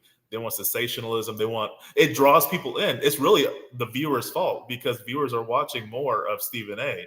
because he says dramatic stuff. He acts crazy to get people to watch. I don't personally like it like you. To your point, like you and I both view it the same way, but money is money, ratings is ratings. If they're drawing people to the product, all that matters. Oh, yeah. And for all the people that bitch about, ESPN used to do this. Well, first off, I know we all loved SportsCenter back then, but first off, part A, not as many people watched SportsCenter back then at 11 a.m. on a random Tuesday as we all think. As someone who at the time was in the RTV business and was real big in the ratings and stuff, there were multiple days where I'm just using 11 a.m. Sports Center, which was basically just a repeat of the night. That's all they would do is would get like 75,000 watchers in real time. But also, we don't need Sports Center for our stuff. We go to ESPN, we go to YouTube, we go to wherever we need to get our stuff. I am not going to sit and watch an hour sports show when I can find all the information I want in 5 minutes. Second of all, as you said, it's not ESPN's fault that people watch this. They're going to put up what people watch. It's the same thing with the people that bitch about MTV. Well, MTV stopped showing music videos because people stopped watching music videos. What do you expect them to do? Just keep showing stuff that people don't watch? That's why MTV basically is going online for now. They're basically becoming a streaming only now. Yeah. It's simple economics, man. It's money, power, supply, demand. If the viewers want it, the viewers want it. That's plain and simple. You want to know why it's news and sports are going this route? Look in the mirror. Yep. That's the reason. All right, so this is a huge. If Dallas has, I'm not gonna say any hope because again they do have a great offense and Cardinals offense to struggle or defense to struggle in the fourth. But see, it's that right there. Anytime Dallas's defense even does anything good, they immediately give it back. Yeah, that's true.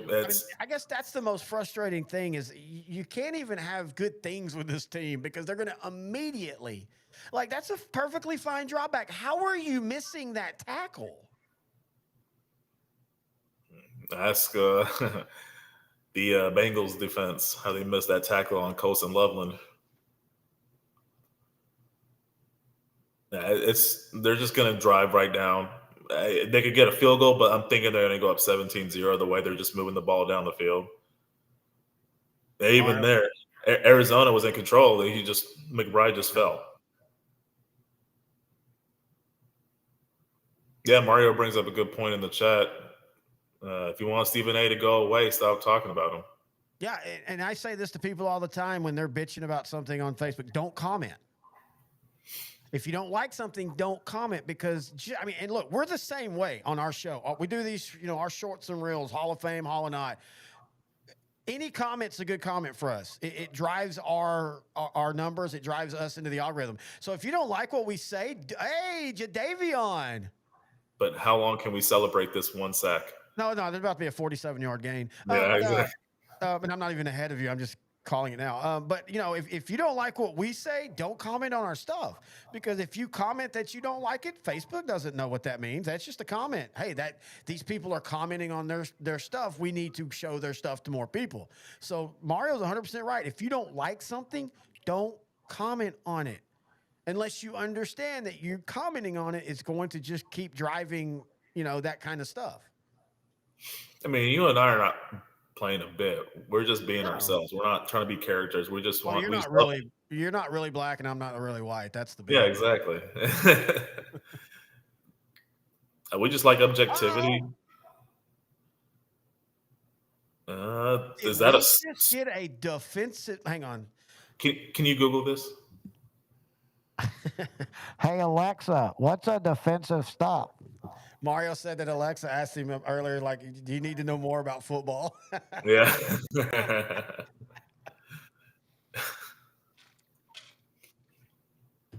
It looks like the Cowboys defense just made the Arizona offense leave the field. News. Jerry Jones has announced that at halftime, they're going to put this defense into the Ring of Honor for making a third down stop. I'm really curious what that trade tomorrow is going to be. I hope it's like just some throwaway. He's just messing with the media. I don't think there's a trade. Or if it is, it'll be something small. Oh! Block! Oh! Get on it! Oh! Cowboys going to the Super Bowl. We them boys. Shot. Yo. Sam Williams. We were just talking on the drive. Oh, yes. We're just saying he has been such a disappointment. Dude, now that, all jokes aside, This is something that can change the whole tenor of a game right here. Football is a game of momentum. Oh, cheers. Touchdown, Cowboys. Block punt. Man. Just what they needed, too. This game was all Arizona. Typical Cowboy fashion, it hit off his helmet. He didn't even block it with his hand. He blocked it with his face mask. I don't care. You know what's about to happen, right? In about 5 minutes, we'll be like, Sam Williams is in the blue tent for a possible concussion. That's it. They needed that. Like, seriously, all jokes aside, they needed that so much. Because even now, if the Cardinals go down and score a touchdown, it's still a 10-point game. You have some kind of momentum. Watch. Boop. He seriously might have a concussion. Yeah. You're off the face mask. Nice. All right, 10-7. Arizona. This is a game now, officially. Yes, sir. You know, Tennessee scored on a punt return and a pick six yesterday. Yes, sir. We can, it can be done. We don't have to score on offense, technically. I'm a little perturbed about the Dallas offense. It's penalties and mistakes. It's not like bad execution as far as what the calls being played or anything like that. It's just every time they take 2 steps forward, they take 1 step back. Yeah, it's just not a good showing right now. It's something I think they can get it fixed in the second half, but I'm just not sure if it will happen, or this is just going to be for this one game where the Cowboys at home are just struggling to move the ball on offense every play. I don't know if I feel happy though, because I'm worried that Arizona is just going to respond with a touchdown next drive. Well, again, even if they do, it's back to a 10-point game. You got to stay. Look, I know what the Broncos did against the Giants. Holy crap. I know what Cincinnati and Chicago. But rule of thumb is with a good offense, especially at home, stay within 10 to 14 going into the fourth quarter. Give yourself a shot. A shotty. A shotty. A shotgun. What the hang? Golly, the Christmas commercials already. And by the way, I'm not one of those that goes, let's do Thanksgiving first. All Thanksgiving is food and football. I do believe that November 1st through January 1st is all one encompassing event. I consider all one big, the same holiday. It's got the playoffs for me in high school. You've got, Thanksgiving football, now Christmas football, Black Friday football. You've got the college football playoffs starting in December. But, man, can we at least wait a couple weeks into November before we start throwing down the Christmas-only commercials? Hey, what do you think about Black Friday games? I think I would prefer to call it African-American Friday, but, you do you. I'm fine with football whenever. Like, I don't understand people that want less football. I'm fine with it. I don't get to watch them a lot of times because, again, Friday after Thanksgiving is a big high school playoff day. But, I watch them on my phone if it's a game. It's a game I want to watch. Dude, I want Christmas football. I want Christmas Eve football. I want Black Friday, Thanksgiving football, Halloween football. I just want football. Yeah, for the first time this year, the Cowboys will be playing on Christmas. Well, and recently. I think they played on Christmas before, I think. But yeah, they lost to they played on Christmas multiple times. I think they lost to Tennessee or the Ravens like 24-0 one year on Christmas. And they just played on Christmas like a couple years ago. Oh, is that recent? Oh, okay. Was it like on a weekend? I think it was a weekend game. That does sound familiar. But yeah, it'll be, I think, in the middle of the week. Or this might be Thursday Night Football. I'll have to look and see when December 25th falls this year. But yeah, Cowboys play at Washington. Oh, it's a Thursday, so it'll be basically Thursday Night Football. Well, it's at noon, though. Oh, they'll probably have multiple games on Christmas. Yeah, 2010. They've played on Christmas Day. They don't have a great record on Christmas Day, oddly enough. Hang on. I'm going to watch this play. I will say this as good drop off by Brissett. Again, bad tackling. The Dallas defensive line is getting to the quarterback. They played a division playoff game in 1971 against Minnesota and won. They beat the Cardinals famously, 1995. Jerry Maguire. Emmitt Smith breaks the record. They lost to the Titans, the Eagles, and then Arizona, 2000, 2006, and 2010. Ouch. Yeah, I always love watching Jerry Maguire because I remember almost every play from that Cardinal game, and of course the ending was different. Again, we did a short on that. I always thought the funniest thing about that was them filming a movie about a wide receiver for the Cardinals who goes off, and Kevin Williams for the Cowboys that game went absolutely nuclear, 225 yards or something like that. Like we've talked about it on a short with that Giant game, but if you ever did quarter season MVPs, Kevin Williams, the last part of the 95 season, basically, I still contend saved the Dallas Cowboys. Yeah, Michael Irvin really helped them that season for the first 11, 12 games. But Kevin Williams really came in those, at least the final 2 games for sure. And then he just carried it over. I mean, they made him the number 2 wide receiver in 96, and they were very confident in that. And he was a special teams ace before that, but it didn't really work out consistently as number 2. Well, they made him a number 2 in 95. Harper was gone after the 94 season. Yeah, but like there was talk about him actually being a borderline number 1 after what he did toward the end of that season. Kevin Williams' problem was it's kind of like Turpin. I think a lot was his size. He should have, in today's world, he'd only be a slot and run 90% of his plays from there. And Kevin Williams, his special teams accomplishments are very underrated for Dallas. Again, going back to like 93, they lose the game, but he had the famous punt return against Miami in the ice where he slides into the end zone. In the Super Bowl in 93, he started the very first play, the kickoff to him. He went like 45 yards and set Dallas up for the first points of the game. But as far as a wide receiver, when they needed him to be a number 2, then you were able to get because you got to remember that was an era where there were bigger corners and they were able to kind of lean on him. Yeah, but Bobby Taylors of the world. Those are some From Longview, Texas. Yeah, Longview, Texas. Yeah, he was a better basketball player than he was a football player. Him and his brother. I didn't know that. Yeah, they won state. Did Bobby Taylor play at Notre Dame? He played basketball there too? Okay. Oh, no. I don't think he played basketball. He went football only. But, yeah, Longview back then was a basketball power, too. They won state. Nice. Yori? Yori? I don't know what Yori is. Yori. That was Archie Manning was in that commercial.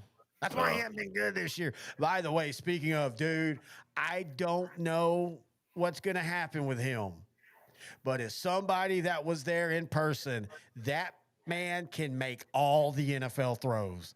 He has the velocity, the ability to, he made some key 3rd down and 11. You've got to throw across the hashes, which even in college is actually even harder because it's a wider field, just dropping just dimes right over the shoulders. I don't know what his career is going to be like going forward, but I legitimately feel like from the 3rd quarter of the Mississippi State game to now, Archie Manning grew up. Yeah, a lot of those throws to the sideline you were mentioning, they were on a dime. They had some velocity. They were very impressive. They were very tough to make.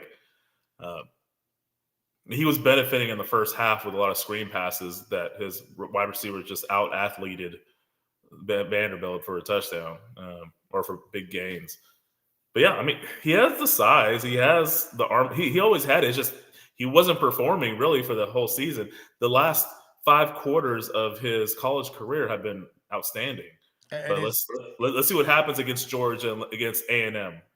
I'm more worried about A&M. I'm worried about both of them, don't get me wrong. But Georgia is not – Georgia to me is kind of on Texas's level.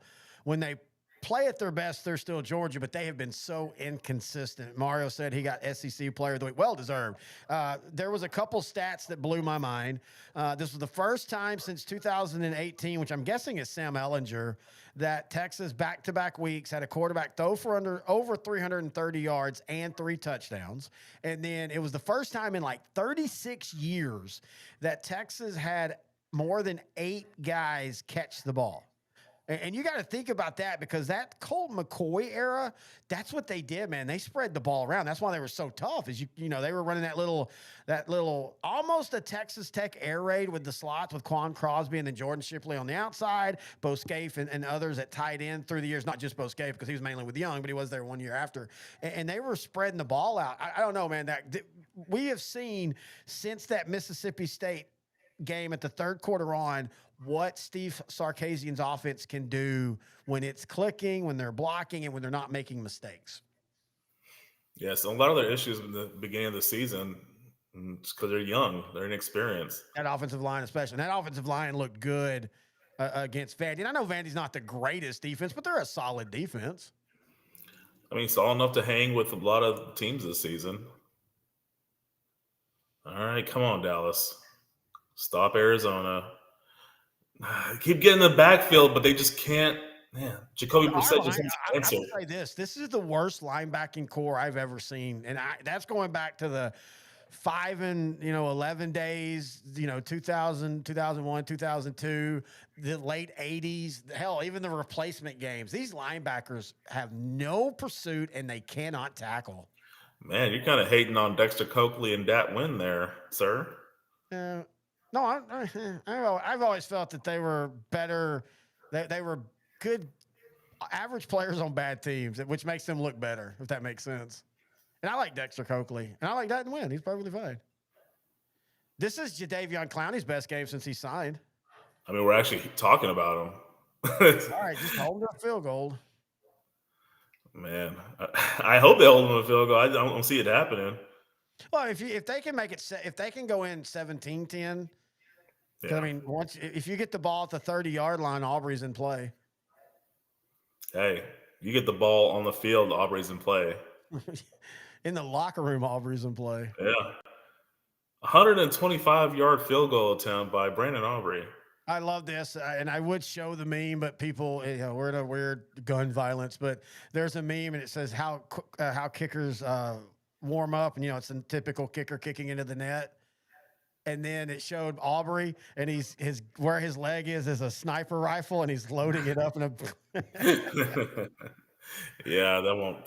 I mean, it's funny. I don't mean to hurt. I don't want to offend any Charlie Kirk people. It's got nothing to do with him. I just want to make sure. Yeah.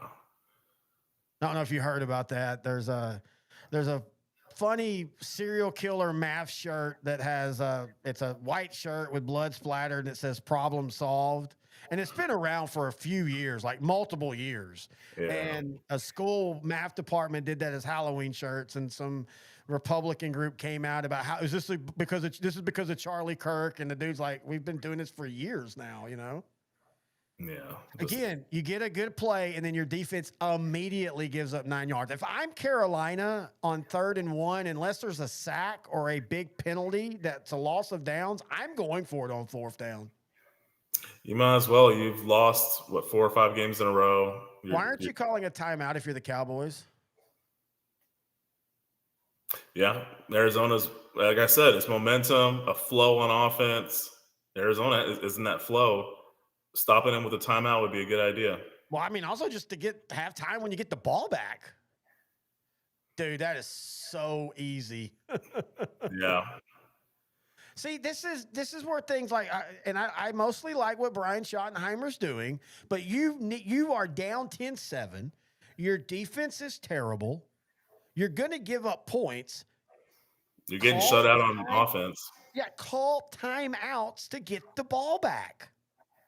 Don't let them run out the clock and put points on the board. That's just bad time. This is the first time this year that I remember overtly that this, in my opinion, is really bad time management by Schottenheimer and the coaching staff. Yeah, that's a good point. I can't think of another time. I mean, because they've just either gotten blown out like Chicago and Denver. But yeah, even the Packer game, I don't think it had a time management issue with them. Because if I'm the Cardinals, I'm running the ball. Well, they did call one time. Okay, so now they call a timeout. Now it's kind of pointless, dude. Damn. Yeah. Come on, guys. The Cowboys have 1 timeout left in the first half. 54 seconds left? Yeah. I still think Arizona scores. I mean, they're at the 2-yard. I don't think that's even a question. Right up the middle. I do not like defensive players, no matter what the down, getting a tackle and holding up the fist like 4th down. I noticed that a lot with Vandy and Texas yesterday or Saturday. It could be first down, 5-yard gain, and they're holding up the fist like they got it. And it was Sam Williams, dude. Great punt block, but dude, don't celebrate. Hey, this is one of his better games. I understand why he's extra happy right now. He didn't even know where he was. He got kicked in the head. I think his helmet moved a little bit too. No, it did. I'm telling you, that clock got cleaned. He thinks the Super Bowl's in Henrietta this year. Yeah. Nice All Troy right, reference. When the half begins, we will take a quick break to go do the bathroom stuff. All right, touchdown Cardinals. Yep. Jacoby Brissett, quarterback sneak. But you give Dallas time to get in the fit. Like, if they go in at half 17-10, I'm not mad. I mean, because, again, I know we have the eternal hope when you begin a game, but I mean, to be fair, I'm like, you've only given up 17 points this half. Yeah, man. Sad times, man. Sad times. So does Jacoby Brissett's playing over the last 3 games now, or 2 games and a half, I think that does make that conversation about Murray more interesting. And I'm not saying that they're going to want Jacoby Brissett as your future quarterback, because I like Brissett and he's having a nice run, but he's a backup for a reason, because just like a Cooper Rush, he'll have a 3-game run and then next week he'll throw for 4 interceptions, or he'll be. But I do think it makes them have that conversation about Murray, because let's remember, this staff and this regime did not draft Kyler Murray. And that is always a big thing in the NFL. As a GM, you want your guy to lead your team. And honestly, Brissett's probably looked better than Kyler Murray this season. And I know it's only been, 3 games, but yeah. Again, Brissett's shown he can do this. He can have these stretches. I will say, just like Sam Darnold, just like Baker Mayfield, I could see a second act for Kyler Murray. It's not that he's not talented. He's proven he can play well. And again, it's not like he's been terrible this year. It's not like, he's just been out there throwing, 10 interceptions and 2 touchdowns or any stretch. It's just in today's NFL, it's just the quarterbacks, man. I feel bad for NFL quarterbacks. He's so far this year, 68% completion, 962 yards in 5 games, 6 touchdowns and 3 interceptions. That's not terrible. But in today's NFL, that's considered pretty bad. If there's a divorce in Arizona, where do you think are possible landing destinations? Like, would the Jets be an ideal spot for him, since the Jets really need a quarterback? I don't know. I still think Justin Fields has a chance to rectify that. Jets, Cleveland. I'm trying to go through like all 32 teams, like the Browns. They might need a quarterback. Well, the Browns will. Steelers. I think Steelers. Well, I mean, unless Aaron Rodgers retired, Steelers have already officially announced that they want Aaron Rodgers back next year, and so that's if he wants to or not. And now a lot of Steeler fans were not happy when Aaron Rodgers got signed, but I mean, so far they've been playing pretty solidly. Hey, they beat the Colts yesterday, and he looked good. Aaron Rodgers last year wasn't as bad as people think he was. The team was bad. His stats were perfectly fine. Honestly, I think Murray will probably have to go the backup route for a year or 2. Maybe Minnesota if JJ doesn't work. Maybe the Raiders if they decide to cut ties with Geno. Yeah. Well, that would be a good spot. I mean, I'm just looking at teams that actually do need a quarterback right now. I got an underdog one just in case it doesn't work out. Jacksonville.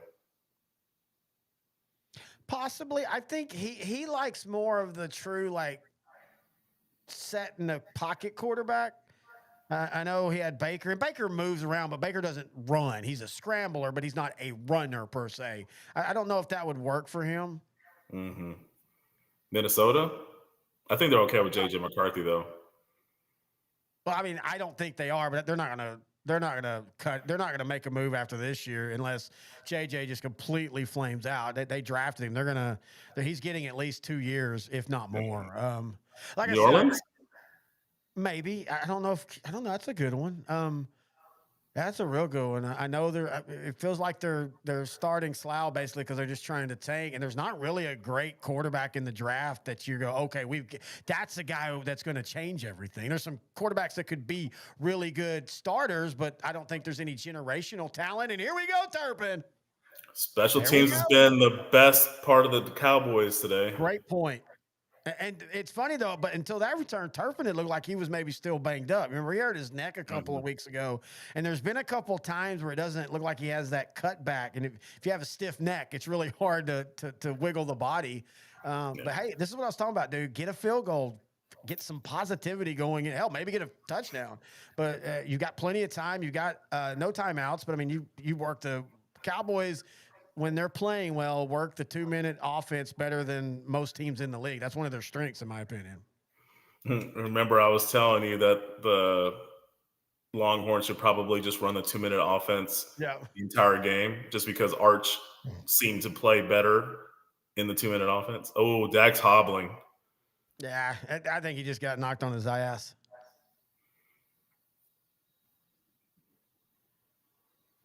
Oh no, he got his ankle rolled up. Well, actually, dude, he fell holding both ankles. Look, he goes to the right ankle. Watch. Ow, no, ow, that one too. I'm not laughing at his injury. It's just that's the Cowboys. But you're laughing at his injury. That's just the Cowboys in the moment right now, dude. I think we're in Aubrey's range, right? That's what they were just talking about. I mean, what does it hurt with 20-something seconds left? If you can't get a first down, screw it. Let him try it. They're worried they'll be blocked and returned, or just returned in general for a touchdown. First down. Well, I think you know one thing. If Aubrey misses, he's going to at least miss into the into the end line. I don't think he's going to kick it into the end zone. It won't be short. What are you doing? He went out of bounds. What? Huh. I guess they said he was down inbounds.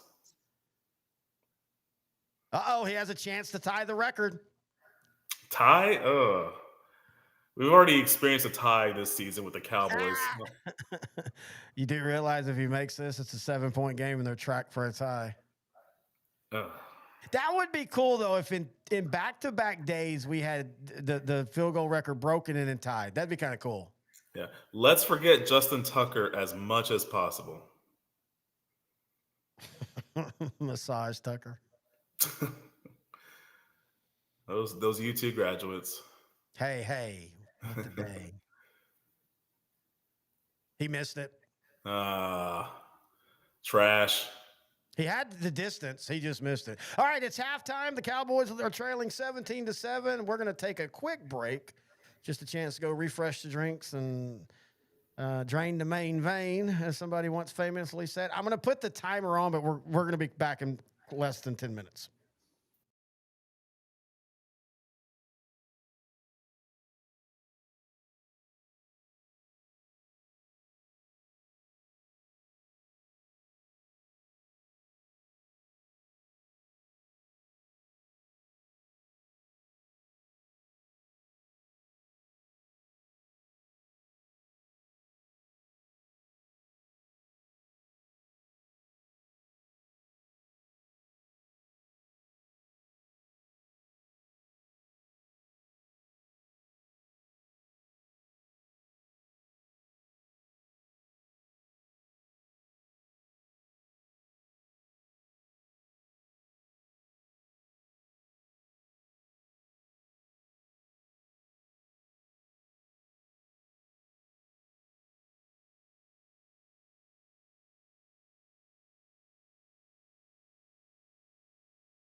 All right, I'm back. Hey, you're back too. How you doing, buddy?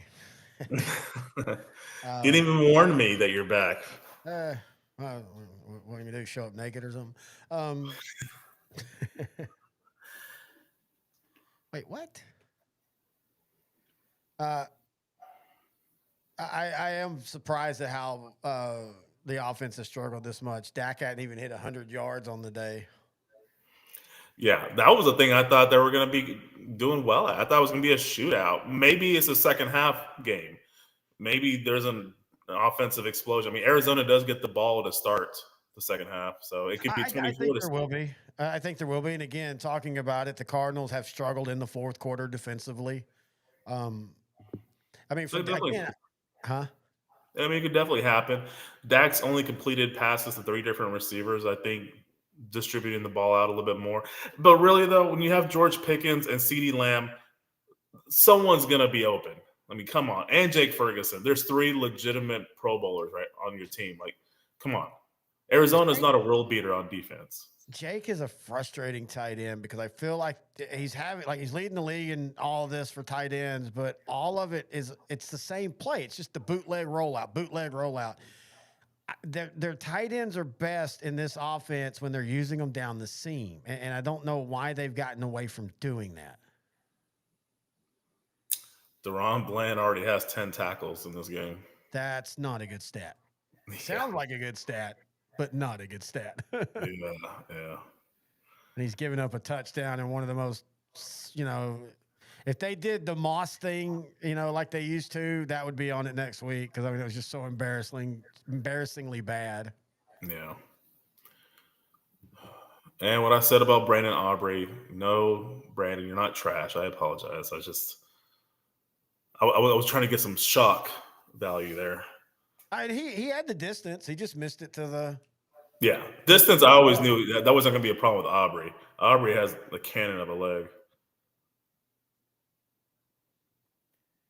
I'm not even sure what's going on here.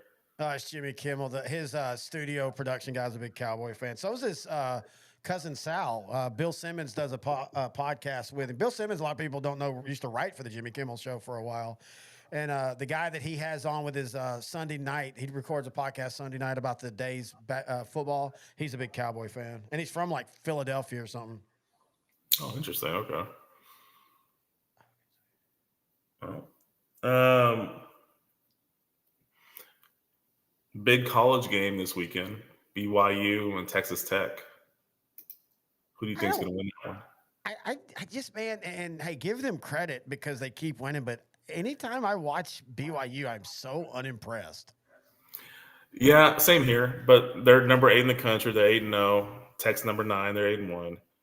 Tech looks more impressive. I'm going to go ahead and say Tech. I do hate that it's an 11 a.m. game. I feel like that's the game of the weekend. Like that should be. I wish they could flex it tonight, but yeah, I think Tech wins. I'm not sure. I really don't know how good BYU is, but I know they beat Utah, so they have to be somewhat decent. I have to look at the schedule. There must be. I know Texas is off. It must be a light schedule. I mean, I know it means something for the Big 12 and it means something for a playoff spot. But if that's the game of the week, it must be a bad college week. Yeah, because I'm looking around the country. Oregon plays at Iowa. Tulane plays at Memphis. That'll be record-wise. That's a good game. An underrated one to me is Northwestern at USC. And then, like an upset alert for me is Georgia at Mississippi State. Navy's at Notre Dame. LSU's at Alabama. Wake Forest at Virginia. Virginia's just been shaky all year, but they're 8-1. So, yeah, they're kind of like they're kind of like BYU. They don't look great, but they keep doing it. Yeah, A&M at Missouri will be great too. That'll be. I think those 2 Texas games are probably the best games of the weekend, in my opinion. Here they're showing the fairs and look how bad. That's terrible tackling. Great play. That was a Loveland breakout game. Cole Kmet got hurt in this game, so Loveland got more of the load, and he responded. He had a really good game. More the load. Immature, sir. Beautiful uniform game, Giants and 49ers. I had 3 10s this weekend as far as uniforms. Yeah, bring them up. Let's talk about them now as we're at halftime. Yeah, sure. So 49ers Giants, best uniform of the weekend. It was day game in New York. New York wore their 80s, 70s, 80s look with the giant logo. And Colts Steelers, also a 10. That was just beautiful. The overcast in Pittsburgh, Colts all white, Pittsburgh blue, black and silver, or black and gold. Yeah. And then also Seahawks and Commanders, Sunday Night Football. Both teams went with their retro looks. Of course, Washington can't go full retro. They had to put the W instead of, the Redskin. Yeah. The Redskin. Say the word. Falcons, Patriots. I thought that was really nice. I don't remember. The Falcons were all white with the black helmet. They were all white with the black helmets, and then the Patriots wore their normal home look. Yeah. But again, day game in New England, it's just the way it looked on the field was beautiful to me. And that's always a fun match. You don't see that matchup a lot, so it's kind of, wow, that's a weird look. You know, it's like when you see, I was watching something the other day, and it was Tampa playing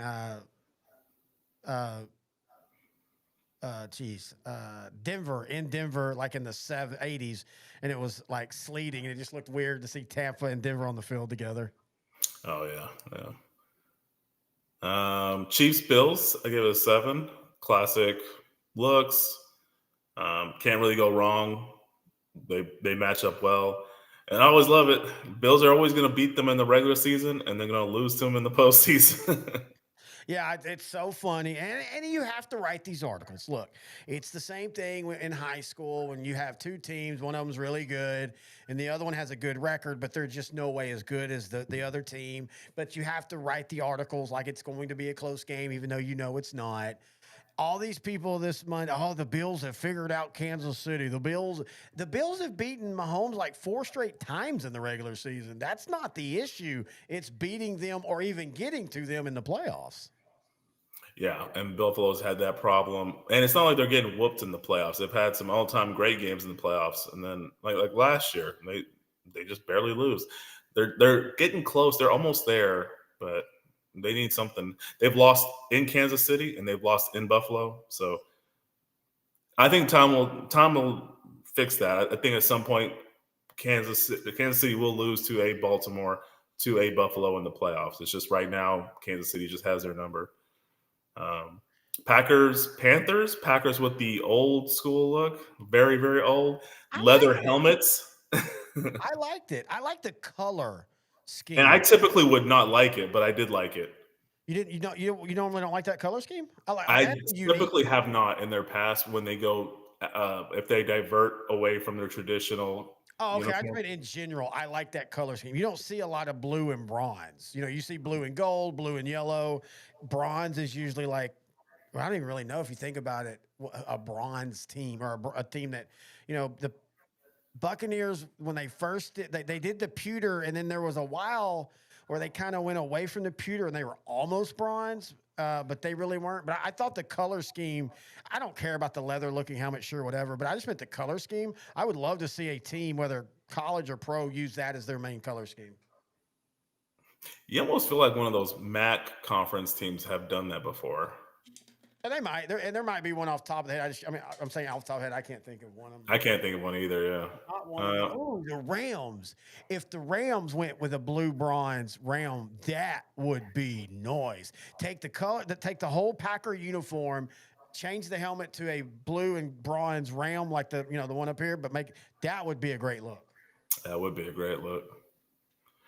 Mario with going back to college, BYU is boring. They are. They don't do anything great. They don't do anything terrible. It's not like the old school BYU back when they throw for 400 yards a game and everything, and they don't do anything unique. They're a good, solid football team. Mario like this. One of my favorite uniform games of the weekend was the Chargers and Titans. Chargers typically don't mess up their looks. They always look good, in my opinion. I think your opinion as well. But I've always criticized the Titan uniforms. but they have some good color schemes. They just typically don't display it on the field. But I thought on Sunday they actually looked pretty good. No, I don't disagree with you at all there. Let's see, who else did I like? All right, so what happens in the second half? Depends what happens at the opening kickoff. If Arizona just drives down and scores a touchdown and go up 24-7, then it's all she wrote. Dallas will have a couple of maybe decent drives, but I just think Arizona will win the game. I'm hoping for a 3-and-out or just hold them to a field goal, but ideally Even if they score 24, I think the offense can still score points. I think this has just been it's been a bad first half. It's going to happen. I mean, this happens even when. But we're banking on Arizona not playing 4 full quarters. Well, no, I think Dallas's offense is good enough that the other team can be playing good. What Dallas again? Look at this. The 5th game they've been trailing by double digits this season. That's just, and they're not 0-5 in those. They've won 1 and tied 1. Again, that's the offense right there. I'm not worried about the offense. It's the defense past just the first drive. It's just the defense in the 3rd and 4th quarter. Will Dallas offense have enough chances to get back into the game is the question. They'll have enough chances. It's just whether they're going to execute or not. They have the talent. You think Dallas's defense is going to give them enough chances? Fair point. Because, I mean, if I'm the Cardinals, I'm sitting on the ball after the first drive. I'm going to attack like I have been all game, go up 24-7, and then just use the run game because Dallas hasn't been stopping the run. I mean, Dallas hasn't stopped shit tonight. Yeah, they really haven't, but they have been getting some decent pressure on that right side of the offensive line. I really think they need to explore some added blitzing on that side, possibly. Mm-hmm. But that's really all I can tell. Unless they just change something different on defense, I try to do something on that right side. Does Troy Aikman always look swollen to you? Oh yeah, like he just came out of plastic surgery. Or just, I mean, I don't know what it is because I don't think he's had plastic surgery. If he is, dude, you got the worst plastic surgery in the world. There was a point in time where he was Benjamin Buttoning, where he was getting younger and younger. Because I remember when he was in the NFL, I thought he looked like an older dude, like maybe he was in his mid-20s. He looked like he was in his mid-40s. But as he got older, he started looking younger. But lately, there was a small phase where he looked like Jay-Z. Hey, we're going to times because the first play of the game, dude. Dallas, come on, bro. I mean, yes, it is Dallas, but this is bland. Like, dude, you're supposed to be a lockdown corner. That guy we just paid a lot of money to. That's terrible. Beautiful pass, though. We'll give Jacoby Brissett. That was a beautiful pass. Jeez. That is not how you open up the second half. I mean, you let them score early so you can get the ball back. I like that you try to spin that. All right. And these are your adjustments that the defense has made, by the way. I kind of missing the first half defense. The second half defense is garbage after 2 plays. All jokes aside, this should tell Jerry Jones, unless you're giving up some 6th and 7th round picks for a couple reclamation type players who either drafted high but they haven't been great but they still have the talent, or something like that. 1 or 2 players, look, 3 or 4 players is not going to fix this defense. So don't trade any draft capital to improve this defense. I think Jerry won't do that. I think he realizes this team is needing more than just one player. I want to think that he thinks that. I mean, I didn't see it, but you're the one that said he came out today and said he is in fact trading for a player, right? Yeah, it'll be announced tomorrow. Just not sure who. Traded for a player. Yes. Oh, okay. Well, we'll see. I don't know. Why do you announce that if you're not announcing it till tomorrow? That makes no sense to me. First penalty against the Cardinals. And I'm going to say this. They have played better disciplined football than Dallas, but you and I have seen multiple plays where I mean, again, I go back to the Dante Fowler getting hurt and he literally got held and his face mask tugged. It sucks that Dallas gets penalties, but it's frustrating when you see the other team do the exact same thing and don't get anything called. Yeah. It was the unholy trifecta. He got face masked, he got held, and he got injured. Jeez. I mean, we're talking 4 plays with one of them being a penalty on the Cardinals. That was Arizona's best drive. I mean, how I just if I'm a Dallas defensive player, I don't say shit this week. I mean, you shouldn't all year, but especially this week. Don't give me the platitudes and the same thing with Schottenheimer. Shut up about it's all in house. Everything we need to do to fix it's right here. Well, then you're bad coaches. Resign. If you're not fixing it and you're claiming the talent's all there, then resign because obviously you're not doing a good job. Matt Eberflus, fall on your own damn sword. I mean, this is pathetic, dude. They're not even trying. The 2020 defense I thought was the worst I'd ever seen, and this defense is making them look like a bunch of all pros. I don't know how you come out of halftime and respond that way on defense. Arizona got aggressive and it paid off. Dallas just looked flat-footed. That's piss poor. That's just terrible. I don't know. What does the offense do? Are they going to respond with a touchdown? I don't think so. If they do, they're 10 points down, and I think they will. I think you're going to start seeing them score more points. They had started moving the ball better in that fourth or that end of the second half. But again, the problem is now you've put so much pressure on them that they can't make one mistake or the drive's gone. Yeah. And I'm going to say this, and I don't mean you need to go out and name everybody, but I'm getting so tired of this attitude of, a coach can't call out players in the media. That's crappy. That's unprofessional. Well, when you're playing unprofessional and your defense looks like they're on skates the whole game, I think it should be okay for the coach to go, hey, you know what? We suck defensively, and our players need to play better. Chase Brown, running back for the Bengals, kind of did something similar about the defense, and it didn't really go over well. Now, players are different.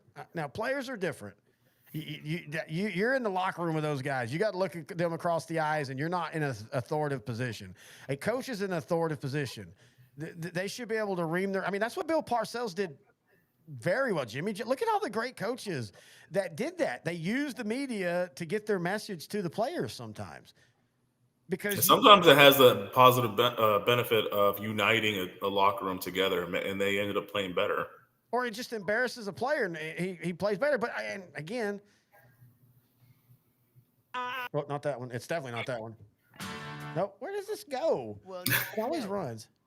To be fair, this is probably the best they're playing. This is just them. This is their talent level here. I don't think they're quitting. They seem to have effort. They are just bad. Whether it be scheme, whether it be player, whether it be both, whatever. This Dallas defense is absolutely trash. And that's not even a hot take.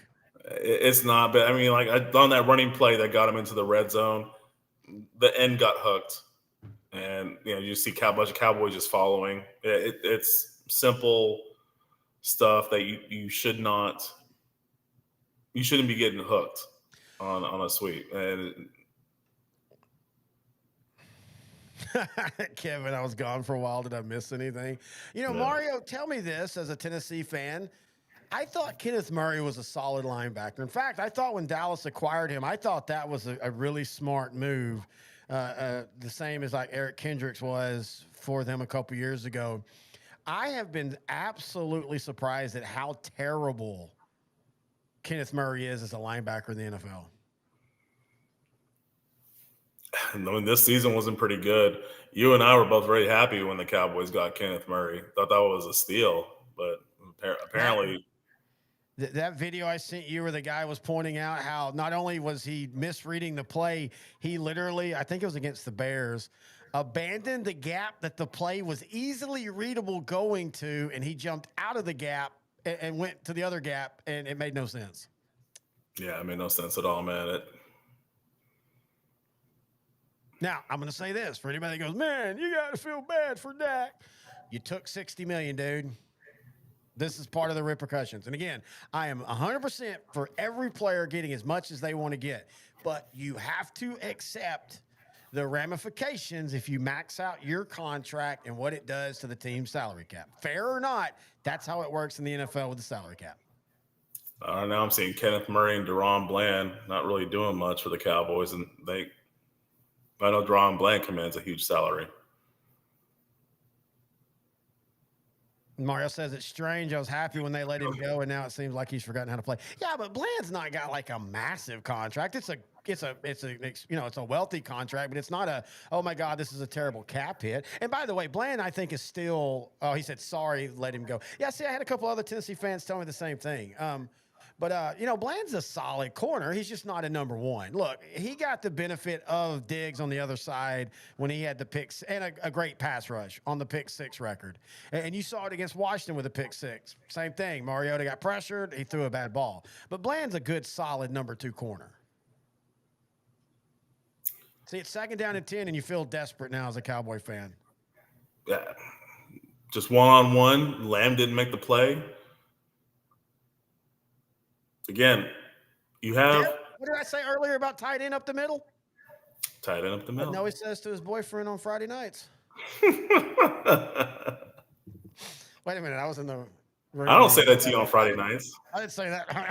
that was Friday. Great throw right there on that inside shoulder, forcing the linebacker who'd already turned his shoulders inside. It's hard for anybody to reverse that so quick. First play of over 20 yards tonight for this Cowboy offense. That leads the league in 20-yard plays. Oh, beautiful. Good job. Not broken play, but it started off bad. But Williams recovered. Hey, it'll be 24-10 after this. Not going to score a touchdown. No, actually, this Dallas offense has been way better in the red zone than they were last year. That was this offense's issue last year, was the red zone. They were great everywhere else, but man, inside the red zone, you just assumed it was going to be a field goal. Yeah, thank God for Aubrey. Speaking of kickers, Nick friggin' Folk is still kicking in the NFL, and he's not kicking in a friendly dome stadium or anything. That dude was a Cowboy back in 2007. Blows my mind, man. That dude, it just keeps kicking. He just turned. Oh yeah, he'll turn 41 on Wednesday. Dude, that is awesome. Dude, I always liked him as a Cowboy. His problem was his range, and it's still his problem. He's been the Jets' best player. He's been really good this season.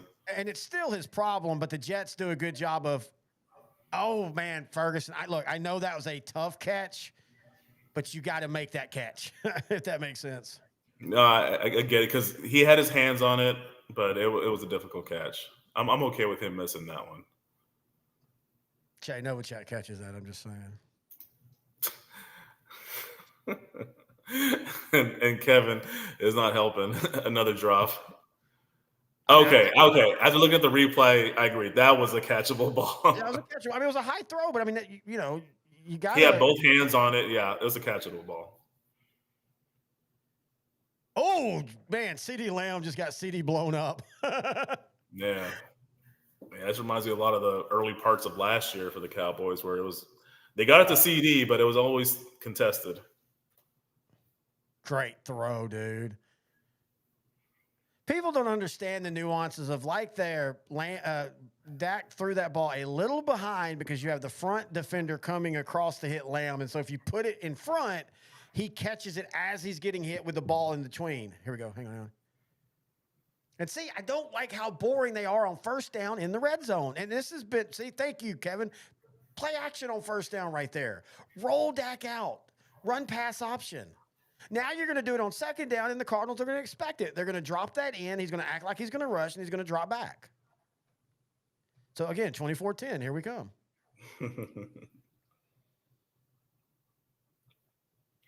Kevin, have you been out drinking the coverage tonight? He's on a school night. Thinking so.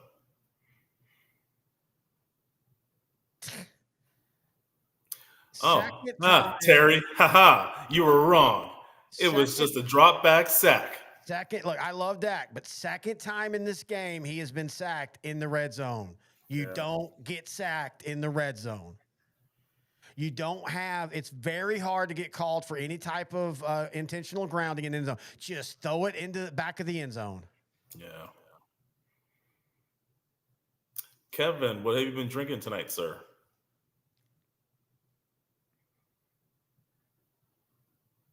So now, again, you're going for a field goal. Yeah.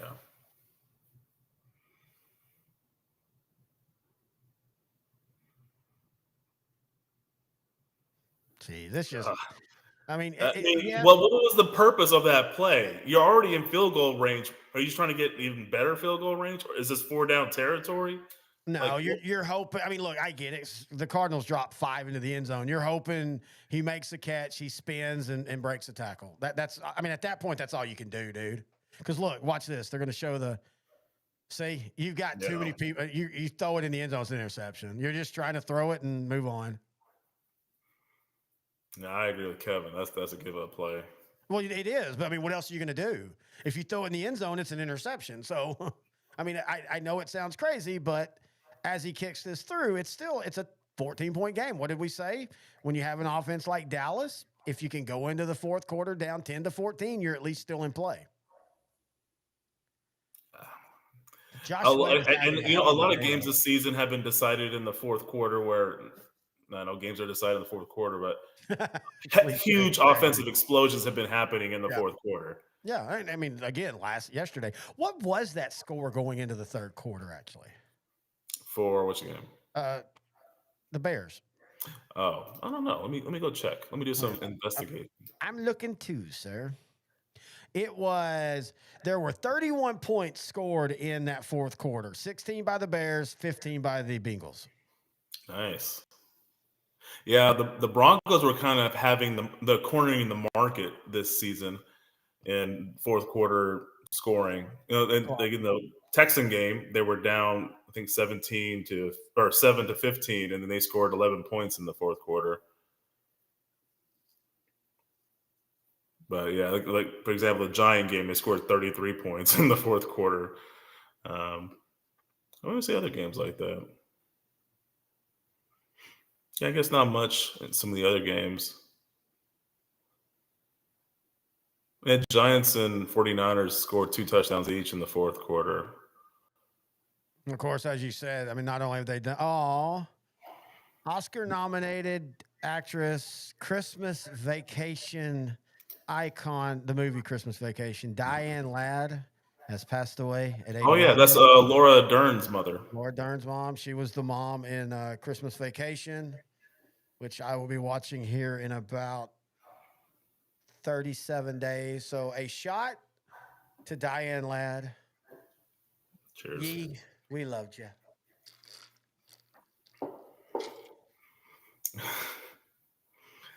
Yes, Kevin, I agree. Arizona's tackling way better than the Cowboys. Simple football. It's amazing how something that's as old as just tackling, coverage, it gets lost. And Kevin, the 1999 New Boston Lions tackled better than the Dallas Cowboys do right now. My dog tackles my cat better than the Dallas Cowboys tackle tonight. Hey, is Abby available? The Cowboys could use some help. Yeah, I mean, pay her in treats. Diane Ladd was labeled the Rip-Away Bra Queen by former Dallas Times-Herald. Joe Bob Briggs. I love Joe Bob Briggs. He's still going, by the way. He still does his horror show. It's on the Chiller or whatever it's called. I think it's called Chiller or Shutter. I don't know if you. Oh, good Lord! Now the special teams goes to crap. This is how bad teams lose. It's never one thing. It's one thing that has been well all game long, and then when you finally get a good step forward, then they suck. Well, I'm glad the Cowboys waited until prime time to really have their worst performance this season. I think it helps. I think it helps going forward. Because you can't hide this if you're Jerry Jones. You can't pretend like, oh, we make one trade, we're going to be good. I mean, he had Stephen A. sitting right next to him watching a lot of this. All right, let's see what Arizona does here. Up 14 points in the third quarter. I say they score in 7 plays. Yes or no? I think 3 plays. Well, first one. I mean, you know, you and I have watched many, many, many bad teams. I've watched them at the high school level, the college level, the pro level, little league, everything. It is. Wait. Okay, I'm reading what he said. I have never seen a defense so bad at everything. Like Dan Quinn's defense was bad at the run, but damn it, they got to the quarterback and they could create pressure. The 2020 defense was bad at the pass, but okay against the run. This defense is just bad. Like everything about it is bad. They can't do the basics right. And you know, the craziest thing is he's about to go for 20 again. This defensive line tonight has actually played solid as far as getting to the backfield. They just can't tackle.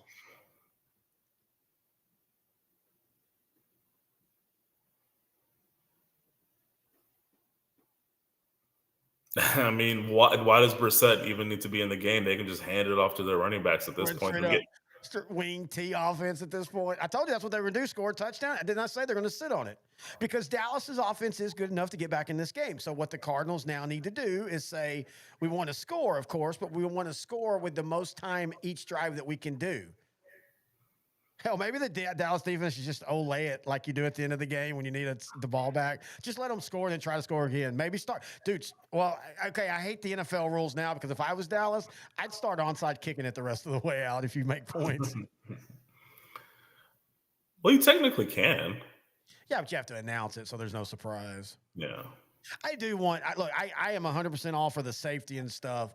I think that rule needs to change or go to the 4th and 15 rule, which I think would be fun. The problem with the 4th and 15 rule is it's not like 4th and 15 in today's NFL is, that hard to get. Like I think you would have too many teams converting that. And you know what I'm talking about, right? The NFL has talked about possibly changing out the onside kick for a 4th and 15. So if you want the ball back, you basically have to get a first down at 15 yards. Yeah. One play.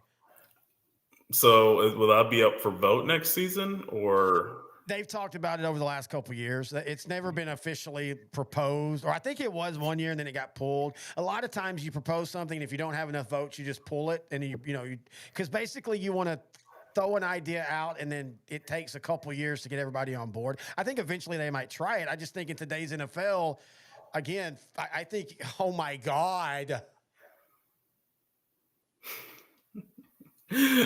Oh, no tackling. Hey, that wasn't the linebacker fault that time. This has been Bland's worst game. I mean, look, that's a give up right there. Did you see that? Look at this right here. They're showing the close up. Look, he just. I hate players that just can't tackle. That's one of the first things you learn on the defensive side. Grab, get a penalty. Don't let the guy get ahead past you. What is Kevin on tonight? He is on fire. He's just like us. He's a mad Cowboy fan, dude. This makes no sense. I'm already past mad at this point. Oh, I am too. I'm having fun, dude. I don't care. We joke about it all the time. Next Sunday will be my favorite Sunday of the NFL because the Cowboys are off. I don't have to worry about that shit. We're on a bye. I love that. I can start at noon, get some great food. Studio wife and I can watch some movies while I put the red zone on the laptop, and I can just enjoy the hell out of some football and not worry about it. Hey, the fact that the Cowboys won't lose next weekend is, okay. Hey, at least Elam has a little bit of effort. Yeah, he's not going to win that matchup, but I like the gumption there. Hold him to a field goal. You'll only lose by 30. Oh, my gosh. But it'd be freaking hilarious if Jerry Jones pulled off the most non-Jerry Jones thing, and tomorrow there's 9 new defenders as Dallas Cowboys. And it's like Max Crosby and Jalen Ramsey. And then they'd still suck. And they would have given up all those picks just to get 72 picks just to go or I guess they can still go 8-1. I don't see it. The thing that's really frustrating about this, the most frustrating thing, and I called that. So we all talked about they needed to win up into November because after the bye, they're supposed to have this tough stretch. That stretch ain't as tough now. Like it's nowhere near what everybody thought it was. Minnesota and the Chargers are beatable. Washington's beatable. Yeah, that's 3 games that I thought we might lose. Okay, that's a crappy flag right there. I mean, we're just speeding up the touchdown, and I think they might score in 7 plays, like you were saying earlier. That's a crappy call if they call that. That's a crappy call. Okay, good call. So I didn't. We were all talking about, huh? Did they wave off the flag or? Oh yeah, they waved it off. Oh, okay, good. The ball got clipped, so the ball got tipped, so it's non. Oh yeah. So it's not pass interference. Yeah. But so we all talked about if Dallas was 6-3 or whatever the record is going into that stretch. But now, dude, if they would have just be okay going into that stretch, I mean, Washington's not as good. The Chargers are okay. Even Detroit has a ton of flaws, dude. Detroit has been so up and down this year. You saw what they did Sunday against Minnesota. McCarthy comes back after missing 5 games. Didn't look really good in the first 2 games, and he makes a field goal, 27-10 Arizona. Yeah, and then Minnesota has a big road win against Detroit, a division rival. That NFC North is very wide open right now. Dude, the NFC compared to the AFC is so trash. Yeah, I don't know who the best team really is. I'm not saying Philadelphia because I don't know how good that team is or how bad that team is. Philadelphia and Green Bay play on a Monday night next week, so that'll be a good indicator maybe. Tampa 6-2, Seattle 6-2. Heck, Sam Darnold's starting to get some MVP hype. This feels like a year where somebody is going to come out of the NFC that's like, what in the hell how did that happen? And I'm not like 08 Arizona. Well, yeah, someone that's, a 6th seed, a 7th seed, and the 1 seed gets upset, and so they don't have to play the 1, something like that. I don't know. I just feel like whoever wins the AFC is the Super Bowl champion. Yeah. The AFC title game is the Super Bowl essentially. But I mean, last year the AFC was better, but the Eagles were better on that night against the Chiefs. For one, yeah, they played 10 times. I think the Chiefs win that series. Who I don't know, man, because you go back to the other Super Bowl, and Eagles had their way with the Chiefs in that game. The Chiefs just did what the Chiefs do in the Super Bowl at times and had that great fourth quarter. And again, and I don't mean this against Jalen Hurts, but nobody talks about it. He had a massive fumble that kind of changed the whole tone of that game. Yeah, he did, but overall he had a great game. But yeah, it was a very bad fumble. I'm looking at this. Bills years. McPherson says, I hope it's the Bills years. I'm rooting for the Bills this year. I wanted the Ravens. I don't think they can make it back this year. But I think maybe next year. Again, I think this might end up being a positive for the Ravens because they've kind of needed to retool their defense. It's been on its last legs for the last couple of years, and we've seen that this year. So maybe they can quietly retool. Yeah, I think the Ravens have won 2 in a row, so their season's not over. And especially in the AFC North. The AFC North is very winnable. Pittsburgh has a pretty good matchup actually against the Chargers next week because the Chargers have no offensive line. Herbert's been playing mostly well this season, but I think Pittsburgh got 6 turnovers against the Colts in a big win. If they can get 6 turnovers against the Colts, I think the Chargers are going to have a long day next week. Well, I mean, the Chargers need to have better depth if that's going to completely derail a season. I mean, it sucks. You lose your top. Yeah, but you lose your top offensive lineman, 2 of them. You lose Amari and Hampton for a little bit. You lose your other running back, Najee Harris, for a little bit. There's a lot that they lost. Going into the season, I could have seen them as a sexy Super Bowl pick, just at full strength. We talked about that. You and I really thought that they would take that step. And again, it's not like the Chargers are bad this year.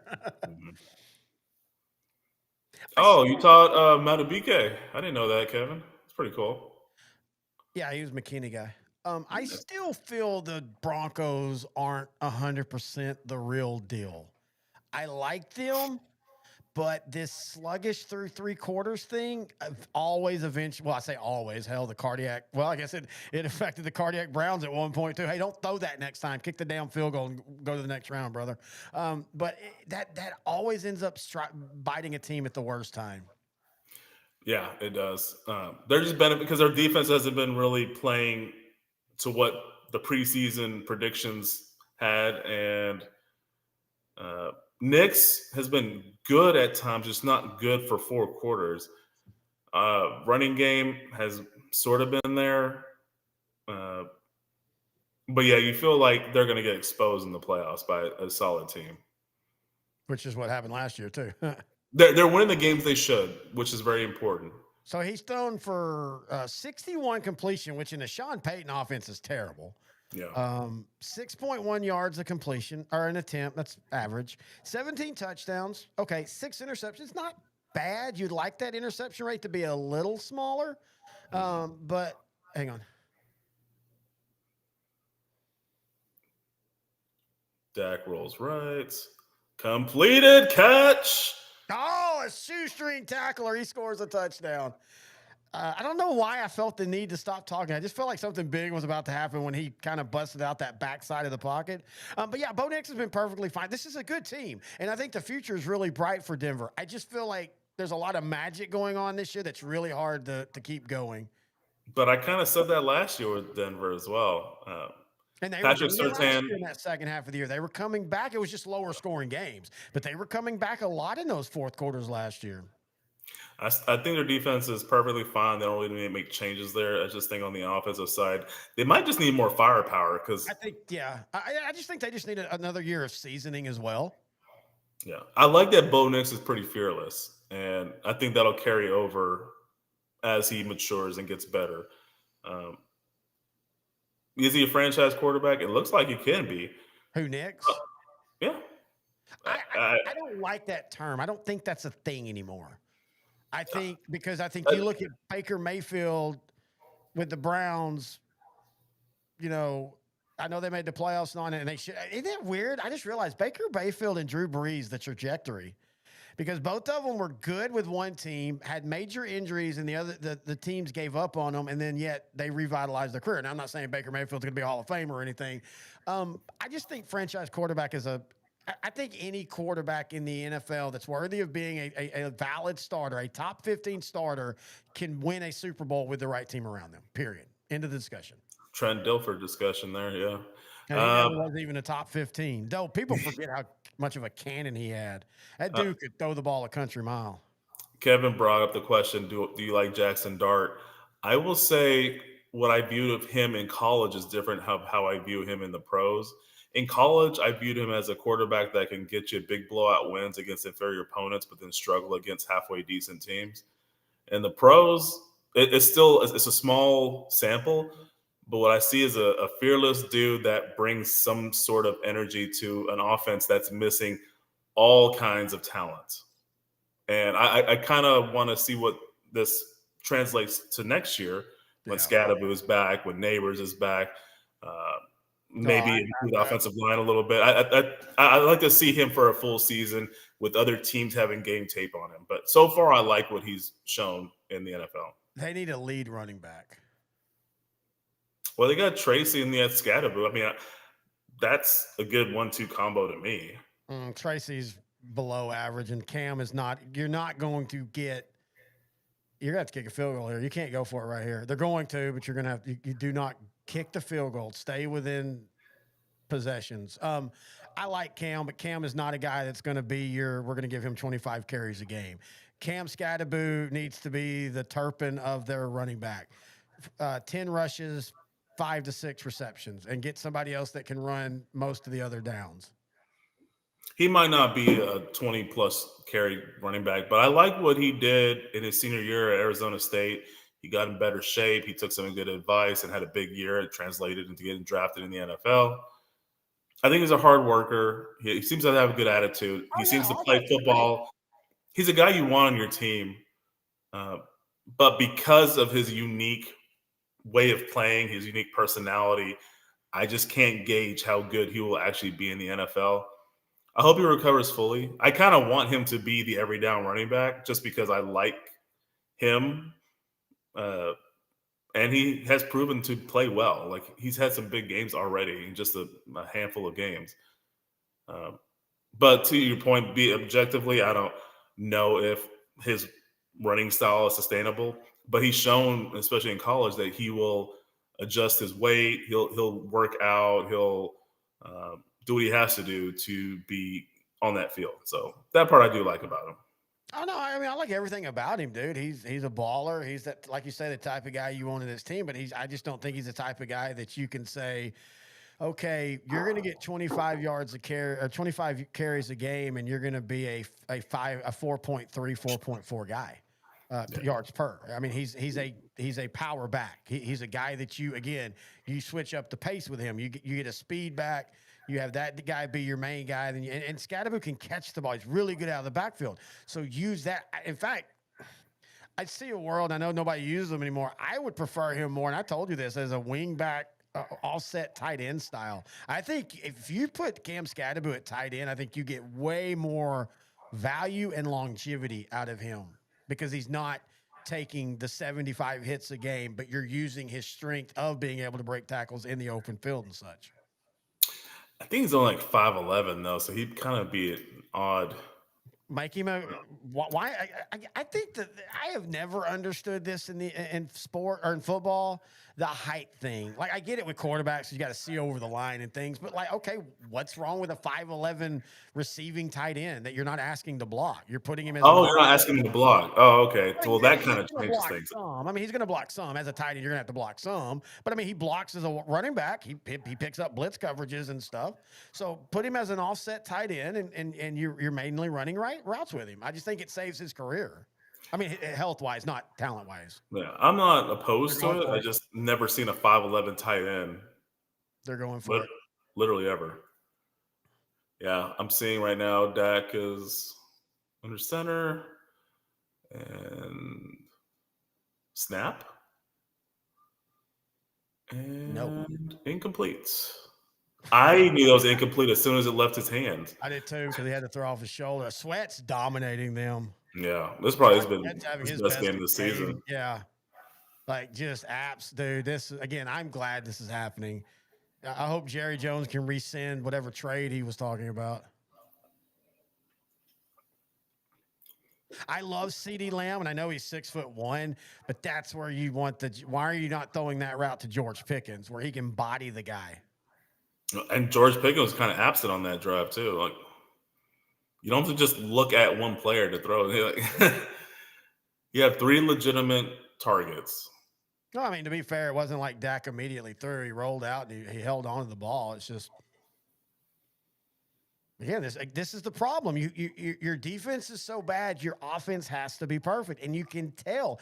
You could tell from the first drive, even though they moved the ball well and they went for it, they're already pressing as soon as they take their first snap of the game because they know we've got to score 30 points just to be in the game. And down goes Kevin. But Kevin might miss one of the greatest comebacks in Cowboys history. You never know. I keep seeing Wingstop commercials. I don't want Wingstop for a while. Yeah. I mean, at least until next Friday. Where are y'all? Do you know where y'all are going this Friday? Or you said Sunnyvale? Sunnyvale, right? Well, we're going to Canton. It's Sunnyvale versus Canton. Oh, okay, gotcha. Canton's 9-0, a quiet 9-0 on the year. Sunnyvale's 8-1. Sunnyvale's got a really good team. We'll be going to Stacy's Catfish in Miller Grove. It's all you can eat. It's set inside an old house. It's a really cool setup. Back in the day when you could eat everything. How much? Yeah, I mean, I'll just eat like 3 catfish and fries and be done. But it's cute to play. Can Grant eat a lot still, or not anymore? Oh yeah, Grant can still do it. I mean, Kevin, I will say catfish is the one I can still tie one on for catfish if the fries aren't too good. I'm a fry guy, so if the fries are good, I end up just eating a ton of those. Canton hasn't been 10-0 since 1964 per Mr. McPherson. Yep, yeah, Canton is not a traditional school, though. Head coach G.J. Kinney, his freshman year was at Canton. I called that. That was my first radio play-by-play job. You Was remember you Kansas telling City. me. This is the last week of the regular season, right, Terry? Yes. Next week the playoffs start. Just to answer your question, Mario. Playoffs start next week. Yeah, playoffs start next week, my friend. The first 10 weeks of the season always fly by, and then the playoffs always go really slow. Because it's 6 weeks for playoffs, right? Yep. Yeah, we will have the state championship the weekend before Christmas. That'll be nice. Yeah, I can't wait for that. I love the last 2 years. You give me a good crash course on the season, and I do watch some of the sideline shows, especially the playoff time. And y'all's viewership grows so much in the playoff time because everybody's trying to get some information and not to suck up to Grant or anything, but y'all do a really good job of compiling all that for 3 different classes. Entertaining and informative. Thank you, sir. They were just showing how basically, again, Josh Sweat caused a play to go haywire because Dak couldn't plant his foot and throw it, even though Lamb did a good cut out and was right there. This is the best defensive performance by the Cardinals all season. But I agree. Like, they haven't been terrible on defense. They've got all these draft picks. They got Walter Nolan, who I wanted Dallas to get. Oh, Marquise Bell's hurt. Oh, fun. Okay. Well, an already bad defense is getting worse.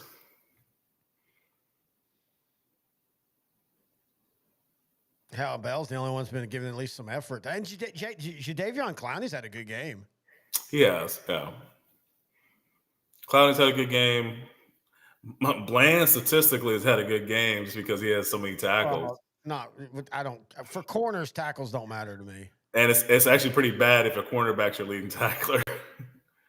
Wow. Good stop. Murray made a play. He'll want an extension now. Yeah. He has been the one that again, we talked about it earlier. I really thought that was a Stephon Gilmore underrated trade when they got him.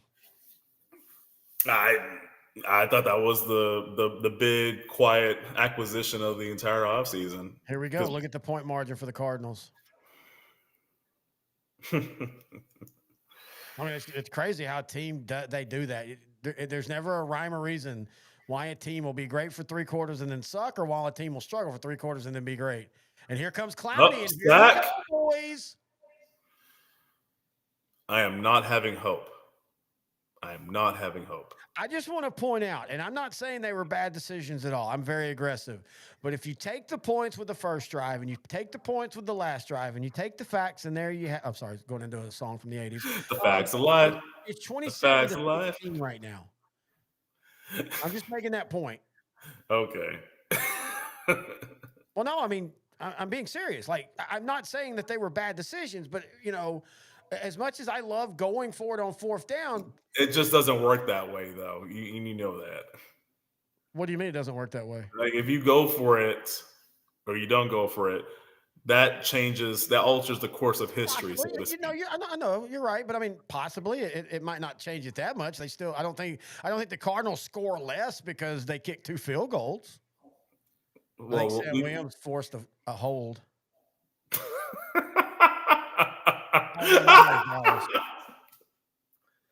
Well, I mean, Sam Williams was held on that. Sam Williams had a great special team game. He was held right there. No, see? Seriously, he was held. It was held, yeah. I wasn't kidding. I think he might have almost got a piece of that one. MVP of the game, Sam Williams? Only on special teams. He made I'm sorry, what is it about over the last 20 years? The Cowboys always getting a fringe linebacker guy that we think will be better, like a Kevin Burnett. Yeah. Sam Williams, who are solid. They're not terrible, but they never quite reach that next level we think they're going to. And there's a third one I'm thinking of, and I can't remember who it is. I'll remember it at 2 a.m. Anthony Hitchens? No, Anthony Hitchens was good. I mean, hell, that's why he went to Kansas City on a big contract. No, Anthony Hitchens was a really good linebacker. It's just he was at that time his value was too much for what Dallas pays. Now there's some, but anyway, my point is it's just weird, and I know every team has that, but it's weird for Dallas. It always seems like we'll find this guy in the second or third round, and he'll be just good enough to give you hope, but then he never quite reaches that next level. Randall Godfrey. Oh God, no, dude! Randall Godfrey was a multi-Pro Bowl linebacker. Again, With the only reason Tennessee. Dallas let him go was the salary cap. That's the only reason. I I thought can't remember who it was. he had a better career at Tennessee, though. I thought. I mean, he had a really good career with Dallas. It's just I guess I felt that he left way too early. because Dallas again salary cap wouldn't resign. That was one I knew. I'm like, this is stupid. Like this is a guy that will be a foundation linebacker, and he was. Trying to go through the list of Cowboy years and good linebacking play.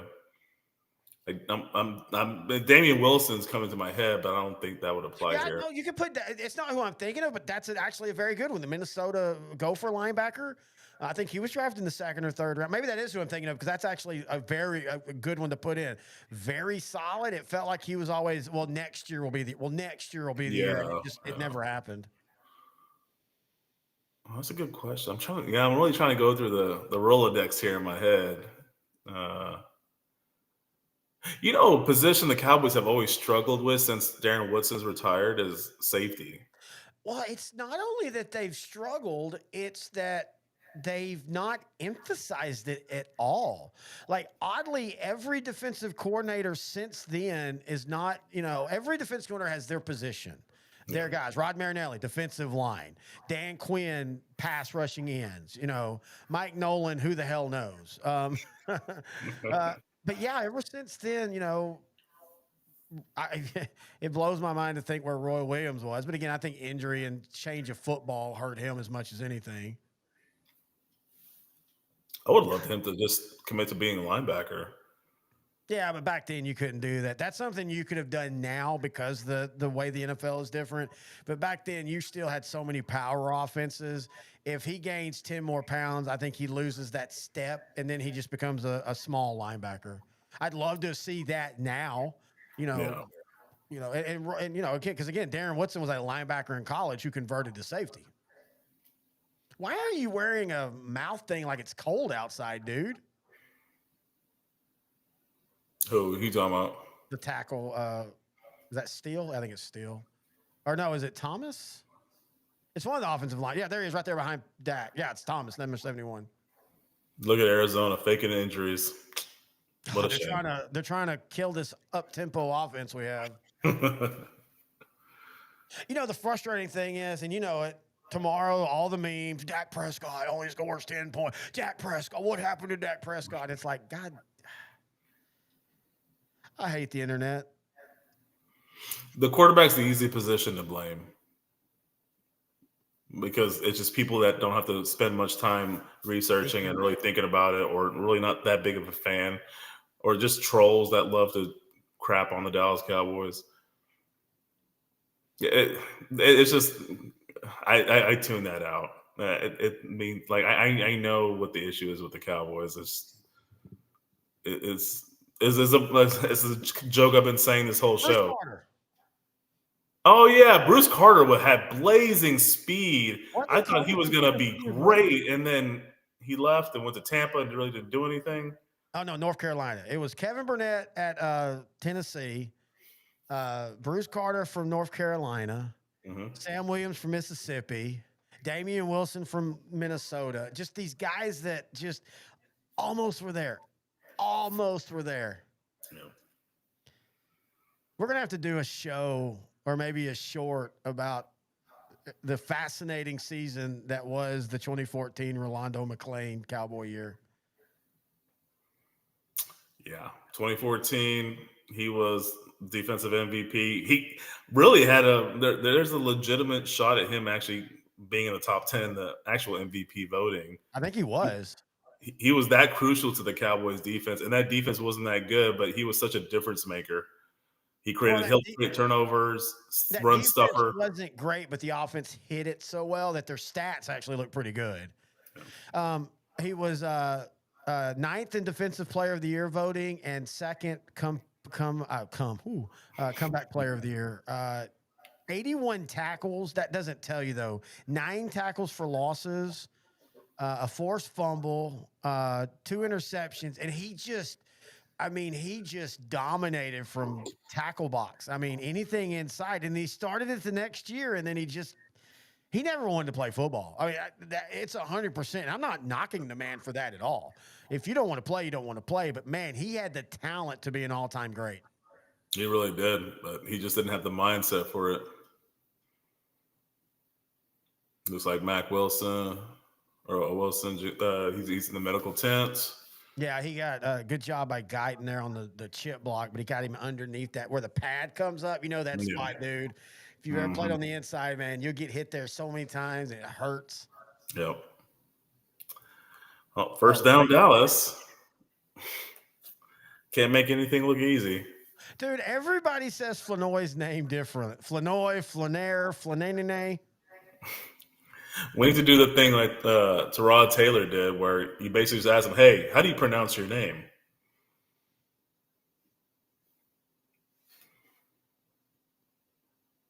Okay. God, dang it.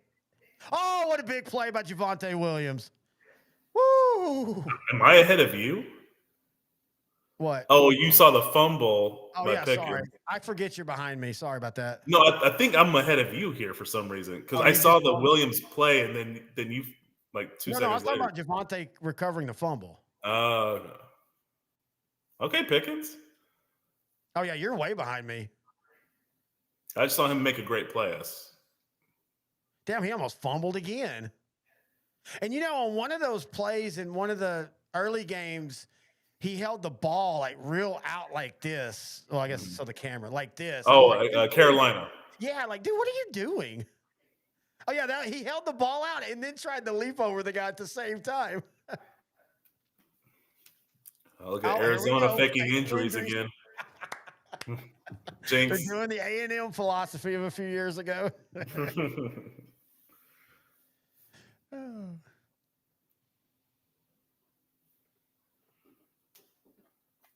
Yeah, Joe Buck is bringing up a good point. All jokes aside about Dallas, focuses on Arizona. Your whole year in this losing streak, especially, you've dominated till the fourth quarter and everything starts to collapse. What are you thinking right now?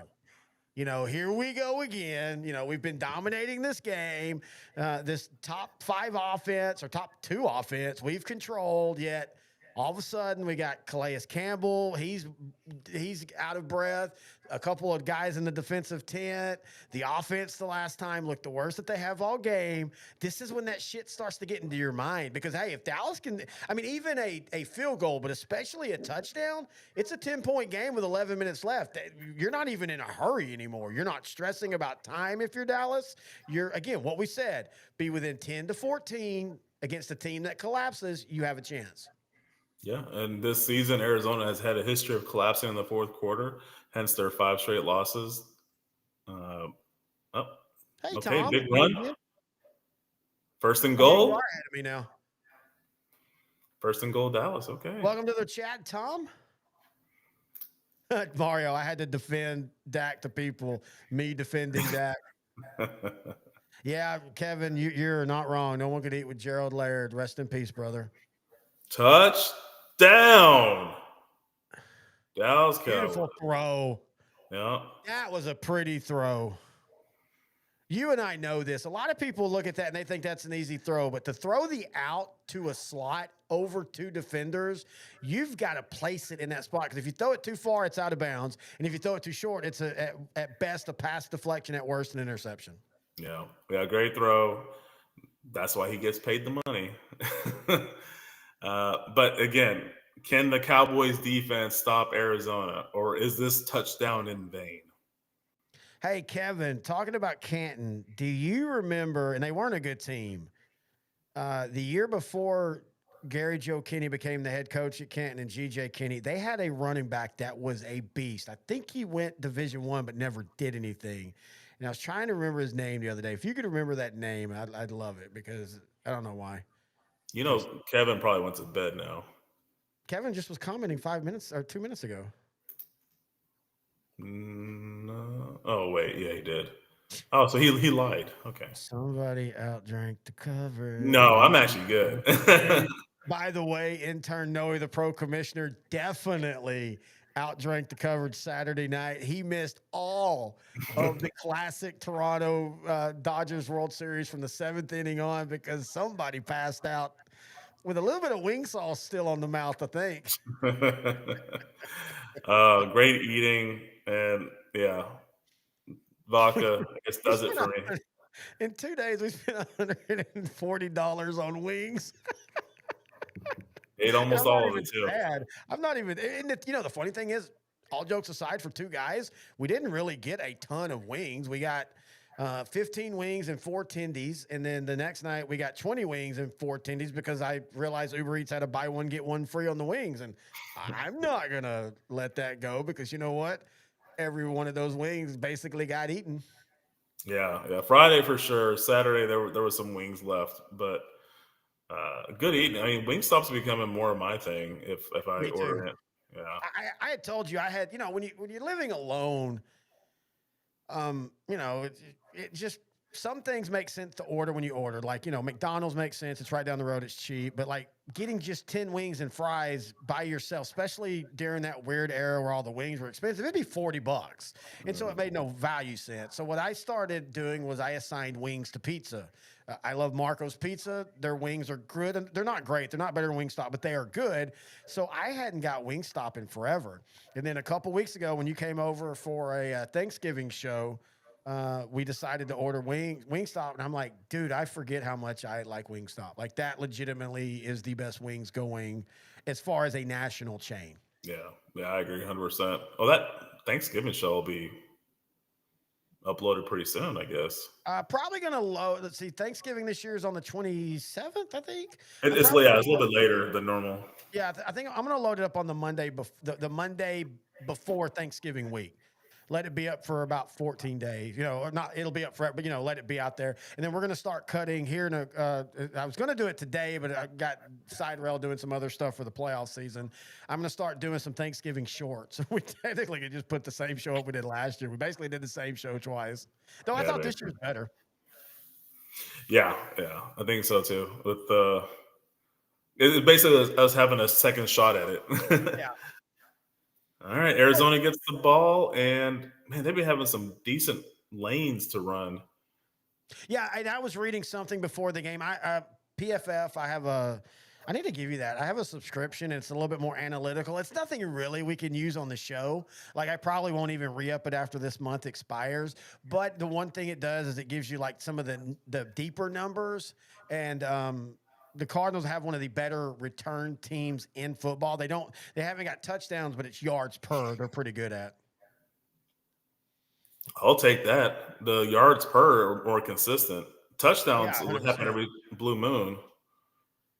Unless you're scoring 10 touchdowns per season, then yeah, I'd rather average at least 30 a return than score 5 touchdowns. Oh, nice sack.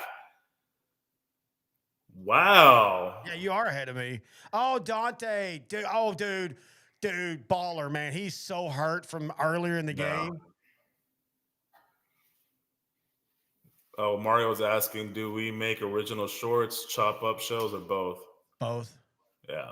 We actually, in fact, on Thanksgiving, so the Hall of Fame or Hall of Not, we just record those in a bunch. We just throw out some names. We'll do some. We were going to do one today, and we won't do it tonight. We will do it here in a little while. One of them, because I was watching another short about Carl Mecklenburg and about how he should be in the Hall of Fame, and I agree. So we do those, and then we do. And as soon as they get the sack, they give up a big play. Okay, yeah, you are way ahead of me now. Okay, I'll just shut up. No, I don't care. Yeah, so some of the shorts are chopped up from the show, like the uniform ones usually are. But the Hall of Fame, Hall of Not, the 1 year wonders, the 1 game wonders, the 1 moment wonders, they're all recorded as shorts. Yeah, we did some last month. Where are we in? We're in November. Oh, yeah, Yeah, I it was came over. same day we did Thanksgiving show. Yeah, October 18th when we recorded yeah. it. I That's a lot have more been, recent than I thought. I know. I have been impressed with the defensive line pass rush tonight. They have Yeah, been getting that's been back. way better. But I'm not as impressed with the run game or run defense because that kind of took a step back. I almost feel like Yeah, it almost feels like 2 years ago, Dallas.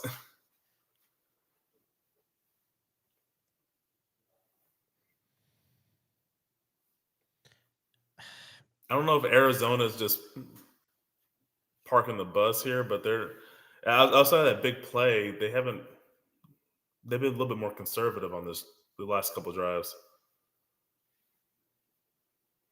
I mean, they've ran for 95 yards. It's not. I don't really feel like the run defense has been absolute trash or anything. Not like it was a couple weeks ago when they gave up like 200 yards. Oh, it's another sack. What is going on here? I was like, oh, I don't know, Who? number 27. A guy named Stewart, number 27. Just a Tyler Patman moment. Yeah. I had a coworker, that was his little cousin or nephew. That was Arizona too. Yep, I was also Arizona. Beginning of the game against Arizona, and then Arizona boat raced them. Yeah. Dude, Reddy Arizona Stewart. and Denver are just the bane of Dallas's existence over the last 20 years. Dallas has 10 sacks in this game and 10 quarterback hits. You mean 5 sacks? 5 sacks, so 5 sacks, 10 quarterback hits. OC Odigizua has 3 of them. He's played a good game. He grades out pretty well every week. Yep.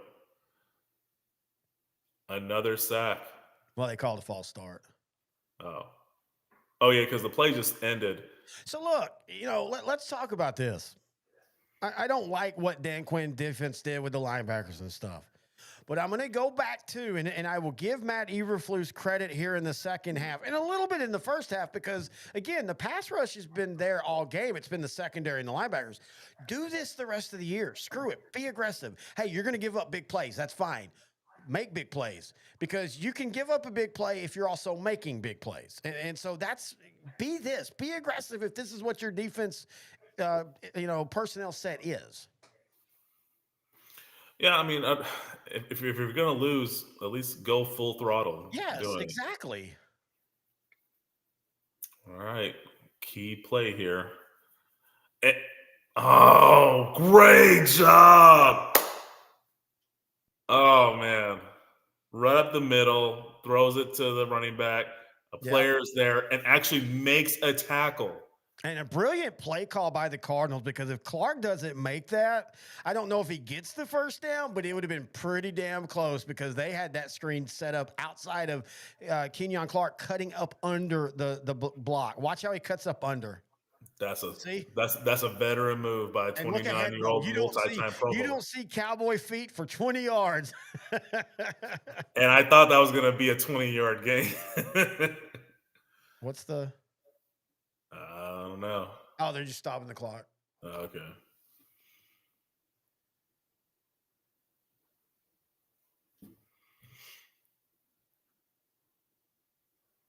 Sam Williams about to get that second block.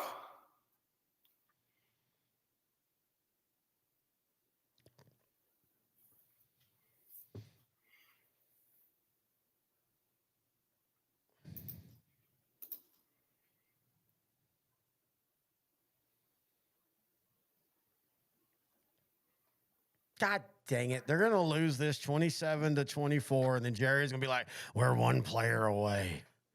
I'm trading. I'm trading for Bob Lilly. I'm trading for Bob Lilly, Charles Haley, and Randy White. Well, actually, Randy White looks like he'd still play.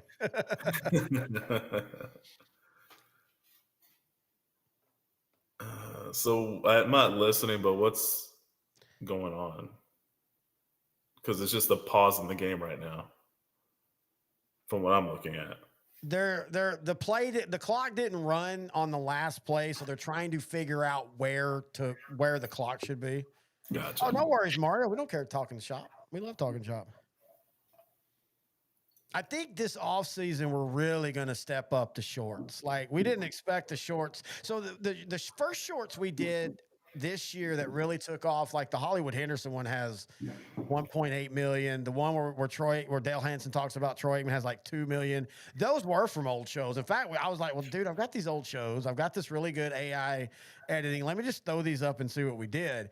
And then we started the Hall of Fame or Hall of Not or Hall of Very Good. And those have really consistently hit numbers. And I think in this offseason, man, instead of just doing special offseason shows as a full, we're going to keep doing more shorts. How is that not a hold? Good field position. And see, now you don't have to score a touchdown. Again, 7 minutes left. If you can, within 2 minutes, kick a field goal, you make it a 27-20 game. I just hope the Cowboys don't spend a timeout and they get a score with about 4 minutes to go. Oh, I want to score within 2 minutes. I'd like a score with 5 minutes to go.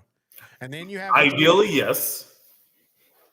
You have the 3 timeouts, and then you can give up a couple first downs before you start using your timeouts, and then use your timeouts if you have to.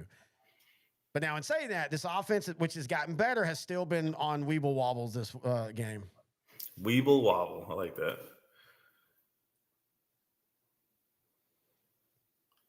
Well, let's see what happens. I mean, Arizona has all season long struggled to close out games in the fourth quarter, even in their 2 wins to begin the season. So how is that not a flag? The dude hits him in the helmet. That's a 15-yarder. Good decision by Dak, though. And sometimes he sits a little too late in the pocket trying to make the big play. Just take the 5 yards when you can, dude. Yeah. That's what happens right there. First down, Dallas Cowboys. Oh, wait. Wait, what? Penalty. Not sportsmanlike conduct, it looks like. You're calling George Pickens for holding the ball out? Oh, gummit.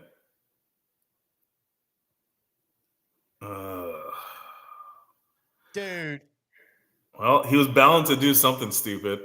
That's stupid, dude. That's not a penalty. Well, he'll have to make up for it with a big play.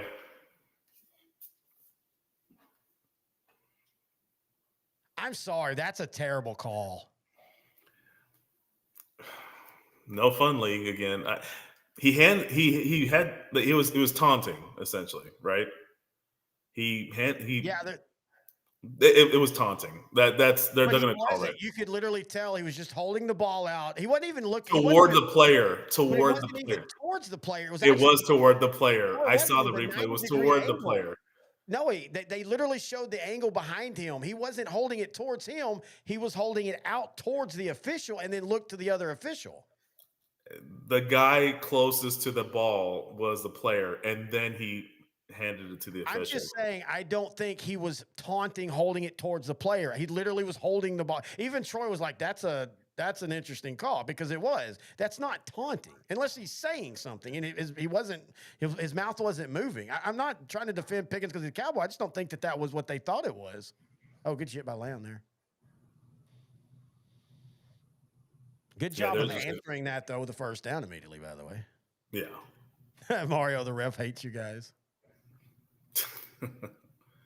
I think that's more of a George Pickens. And the in-booth official is right. They are emphasizing taunting this year. I just don't think that was taunting at all.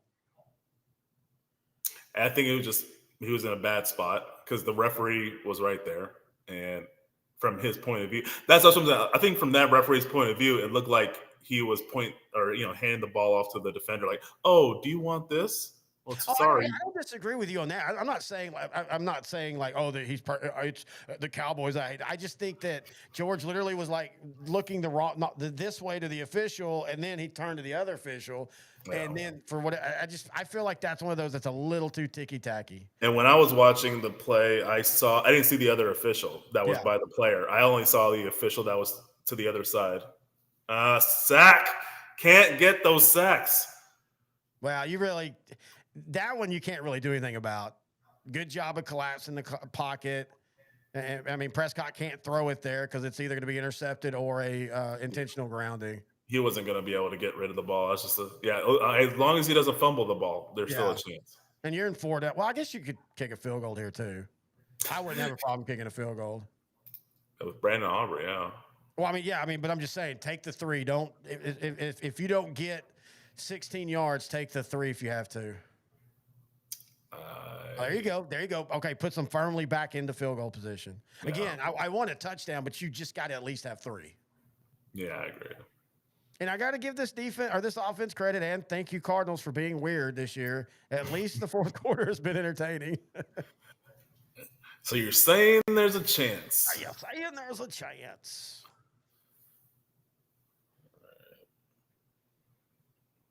Big down here. Pass rush. Effective pass rush. And fumble. And recovered by Arizona. Jeez. Can't do that. That's just a good play by the Cardinal defender right there, man. He Protect the ripped it. damn ball. He ripped I it. agree, but protect the I damn almost ball. thought he was down. Nah. That's a fumble. Yeah, just before the knee hit the ground. Good play by the. Yeah, I mean, yes, protect the ball, but he's got both hands on the ball. He's protecting it. Just you sometimes got to give the other team credit for making a play. That was a great play by Arizona. Yep, 2 fumbles in the on the Cardinal side. A decision to not kick a field goal. You're talking at minimum 9 points there. Yeah. So again, as bad as the defense is, this is what happens to your offense because they feel they have to do a touchdown play every play. They have to go for ultimate effort right there. You'd love for him to try to, okay, the play's over. Let me get to the ground. Let's kick a field goal. Let's make it a 1-possession game. You still got time, though. You get them off the field. You still have some time here. Yeah, he should have scored on that drive. Oh, yeah. But I agree. They have all their timeouts, 2-score game. 4:34 left.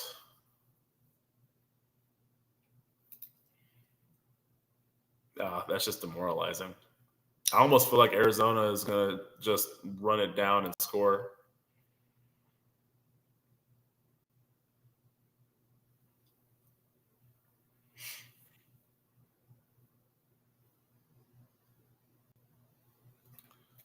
Well, it was 17-7 at the half. Now it's 27-17, so pretty even.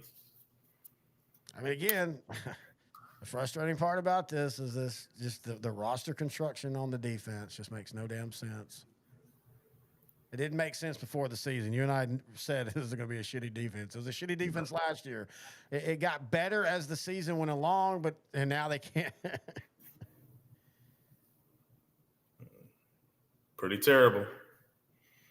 Arizona probably just going to go super conservative here, but it doesn't really matter. The Cowboys are going to allow them to get a first down, 3 straight runs.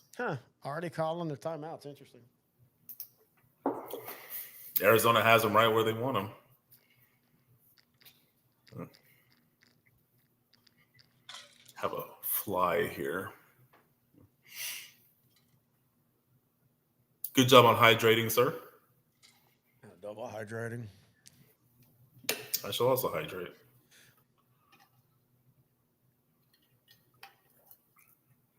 All right. Second down, Arizona. Probably going to be a run. And it's a run. And a first down. And more. And he slid inbounds. Smart, heady move there, sir. Not really.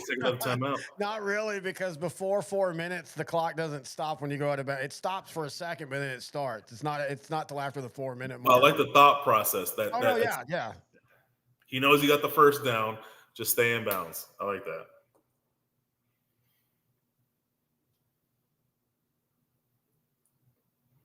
Oh, I don't think he was. I think he slipped. I don't think he was trying to do anything smart there. I think he was trying to cut and he lost his foot. I was trying to give him the benefit of the doubt there. I like him. I think they have something with him. In fact, it wouldn't shock me if they release Connor next year or in the offseason. I mean, Connor's close to 30, if not 30. Yeah, the DeMarcado fumble into the end zone against Tennessee. Mario remembers that play.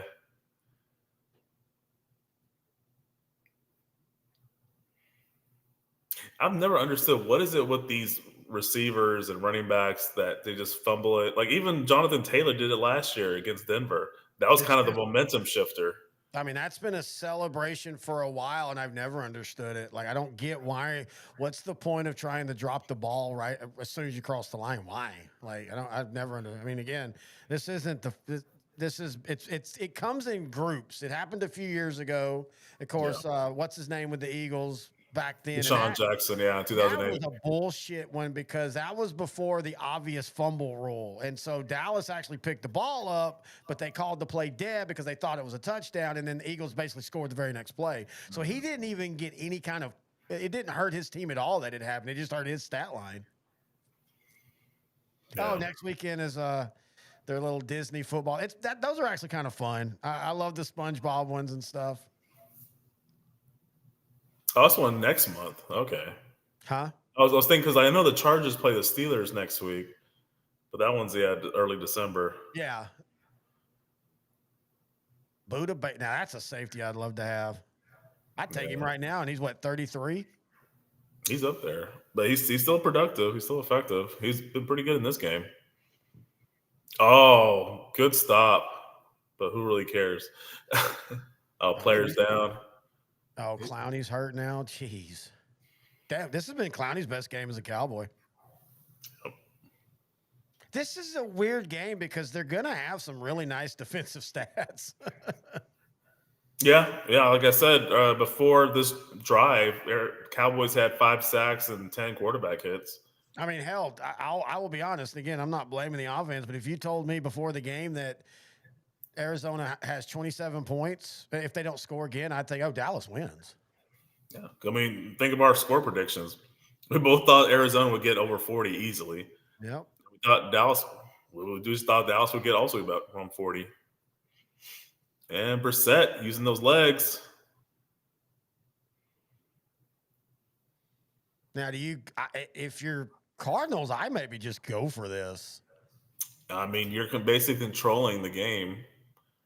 But they have the fourth quarter swoon, so that's probably in the back of their heads too. Yeah, but I mean, you go for it here. If you kick a field goal, that doesn't really do anything. Cowboys don't have any timeouts, and it's a 2-score game. If you kick a field goal, it's still a 2-score game. Yeah, you go for it. Right, Dallas to have to score 2 touchdowns instead of a field goal and a touchdown.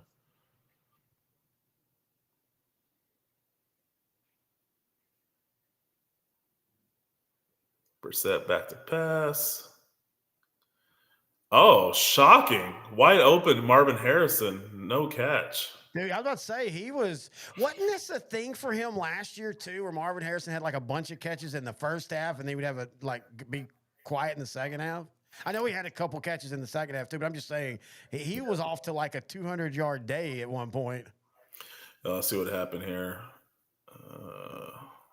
Guys, terrible defense. Oh, Brissett just underthrew. That's all that was. At least it wasn't a drop by Harrison because he had drop issues this season. Why are we running a zone when this whole second half, the defense, or fourth quarter, really, the defense has been better because you got pressure and manned up. So why are you now running a zone? Eberflus just can't get away from it. Yeah, he had 80 yards at halftime, 96 total. Now the offensive line's gone to shit. Pathetic. Oh, now they're just celebrating. Well, good job, Calais. I'm happy for you, buddy. Hall of Famer? He was a defensive player of the year.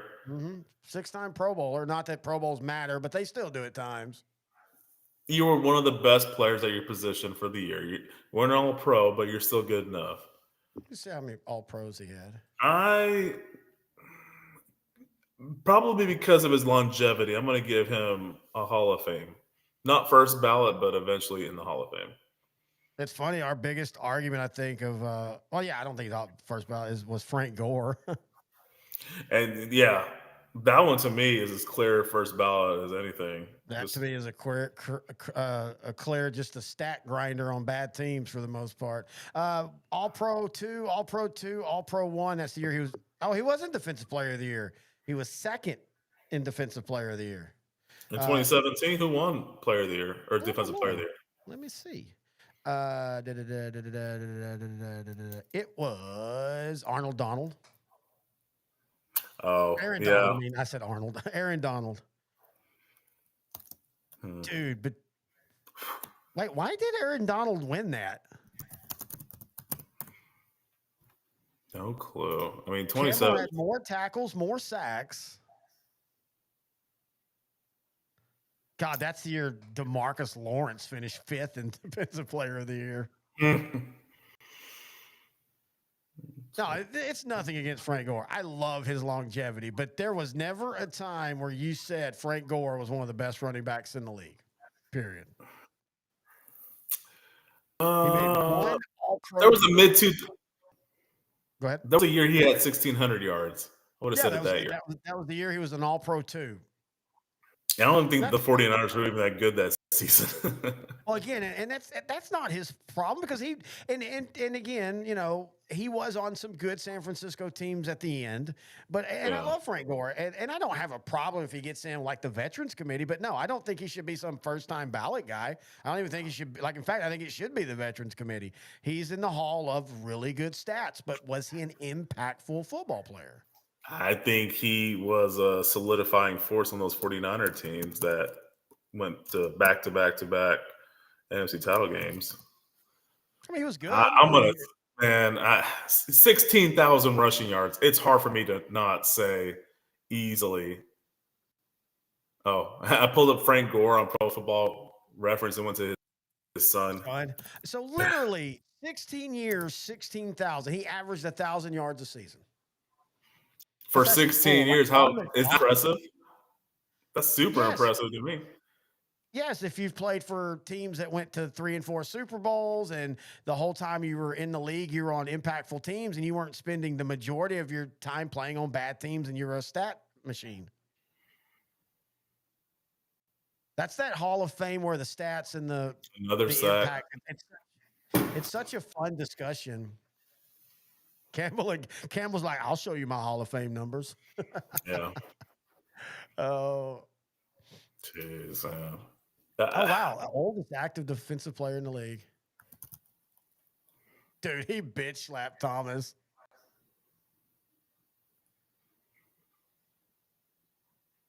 One of the older defensive linemen in the NFL. Yesterday we had a active defensive player. And then Mercedes Lewis became the oldest tight end in NFL history, years old. And Arizona. They'll win the game. Yep. Well, I can't wait to see who this impactful trade is going to be. I feel bad for them. You're going to get traded to a team that's 3-5-1. I feel happy for whoever leaves the Cowboys. Oh, I figure it's Picks. It's not going to be a player. Or maybe it's Diggs. You know, I don't think Diggs' concussion put him on the IR. I think they're seriously trying to get rid of him. Oh, that's right, dude. The very next game the Cowboys play is a Monday night game. Against the Raiders? Yep. Man, Geno Smith's going to get a big win. Frank's going to be very happy about that one. Oh, the Cowboys will definitely win that one. That's what this is going to do. Again, you can look at the season, and every game Dallas should have won outside of the Giants, and they had to take that miraculously. They won. You know, we thought they were going to beat the Bears. They lost. We thought they were going to beat the Panthers. They lost. We thought they were going to beat the Cardinals. They lost. We thought the Commanders would beat them. The Cowboys won. So it will in no way surprise me that they'll come out of the bye. They'll go 4-5-1 and go into that Eagle game with all the, hey, if we just win this game. Yeah. Oh man, we want to thank everybody for joining us tonight. It's been a blast. I loved it. Let's do it again for sure for the Cowboy game, the Monday Night Raider. We'll do this again for then. Next week, I don't know. We might just do these for the rest of the season. Do the happy hours instead of the recorded shows. Even though we didn't really talk college tonight, but that's fine. Yeah, that's okay. I mean, it was a decent week of college football, but not like over the top great. So, what are your closing thoughts? Cowboys have a personnel issue. They also have a coaching issue, but more so a personnel issue. Arizona, they did their best to let the Cowboys in the game in the fourth quarter, but the Cowboys decided to give the game back to Arizona. Congratulations to Calais Campbell and the Arizona Cardinals. Jacoby Brissett has had a good 3 games. We'll see what the Cowboys do after the bye. All right, man. You're bye. That's going to do it for us. Hang on. I got to remember where this is. Nope. You rotten bums! You overpaid weenies! Vile thing! You make my butt sting! I detest you! You're all garbage! All of you! Back up the truck! Back it up! See, I told you. Bring out the tarp! Cover the field! I can't watch this anymore! It's over! Turn the lights out! Let's get the bulldozers in here and turn this place into a parking lot! One thing about that last line is this was right before Cleveland built their new stadium. So there was a specific reason. A lot of people don't know that. There's a specific reason why they say that. I thought that was cool. They wrote that in. Anyway, until next week, that's intern Noe the Pro. I am Terry. Do they go get drunker because I hate the Cowboys? I'm going to go play Battlefield and beat up on some 12-year-olds. Until next time. Wow. I think my dad's in love with you. Until next time, this has been OutDrank the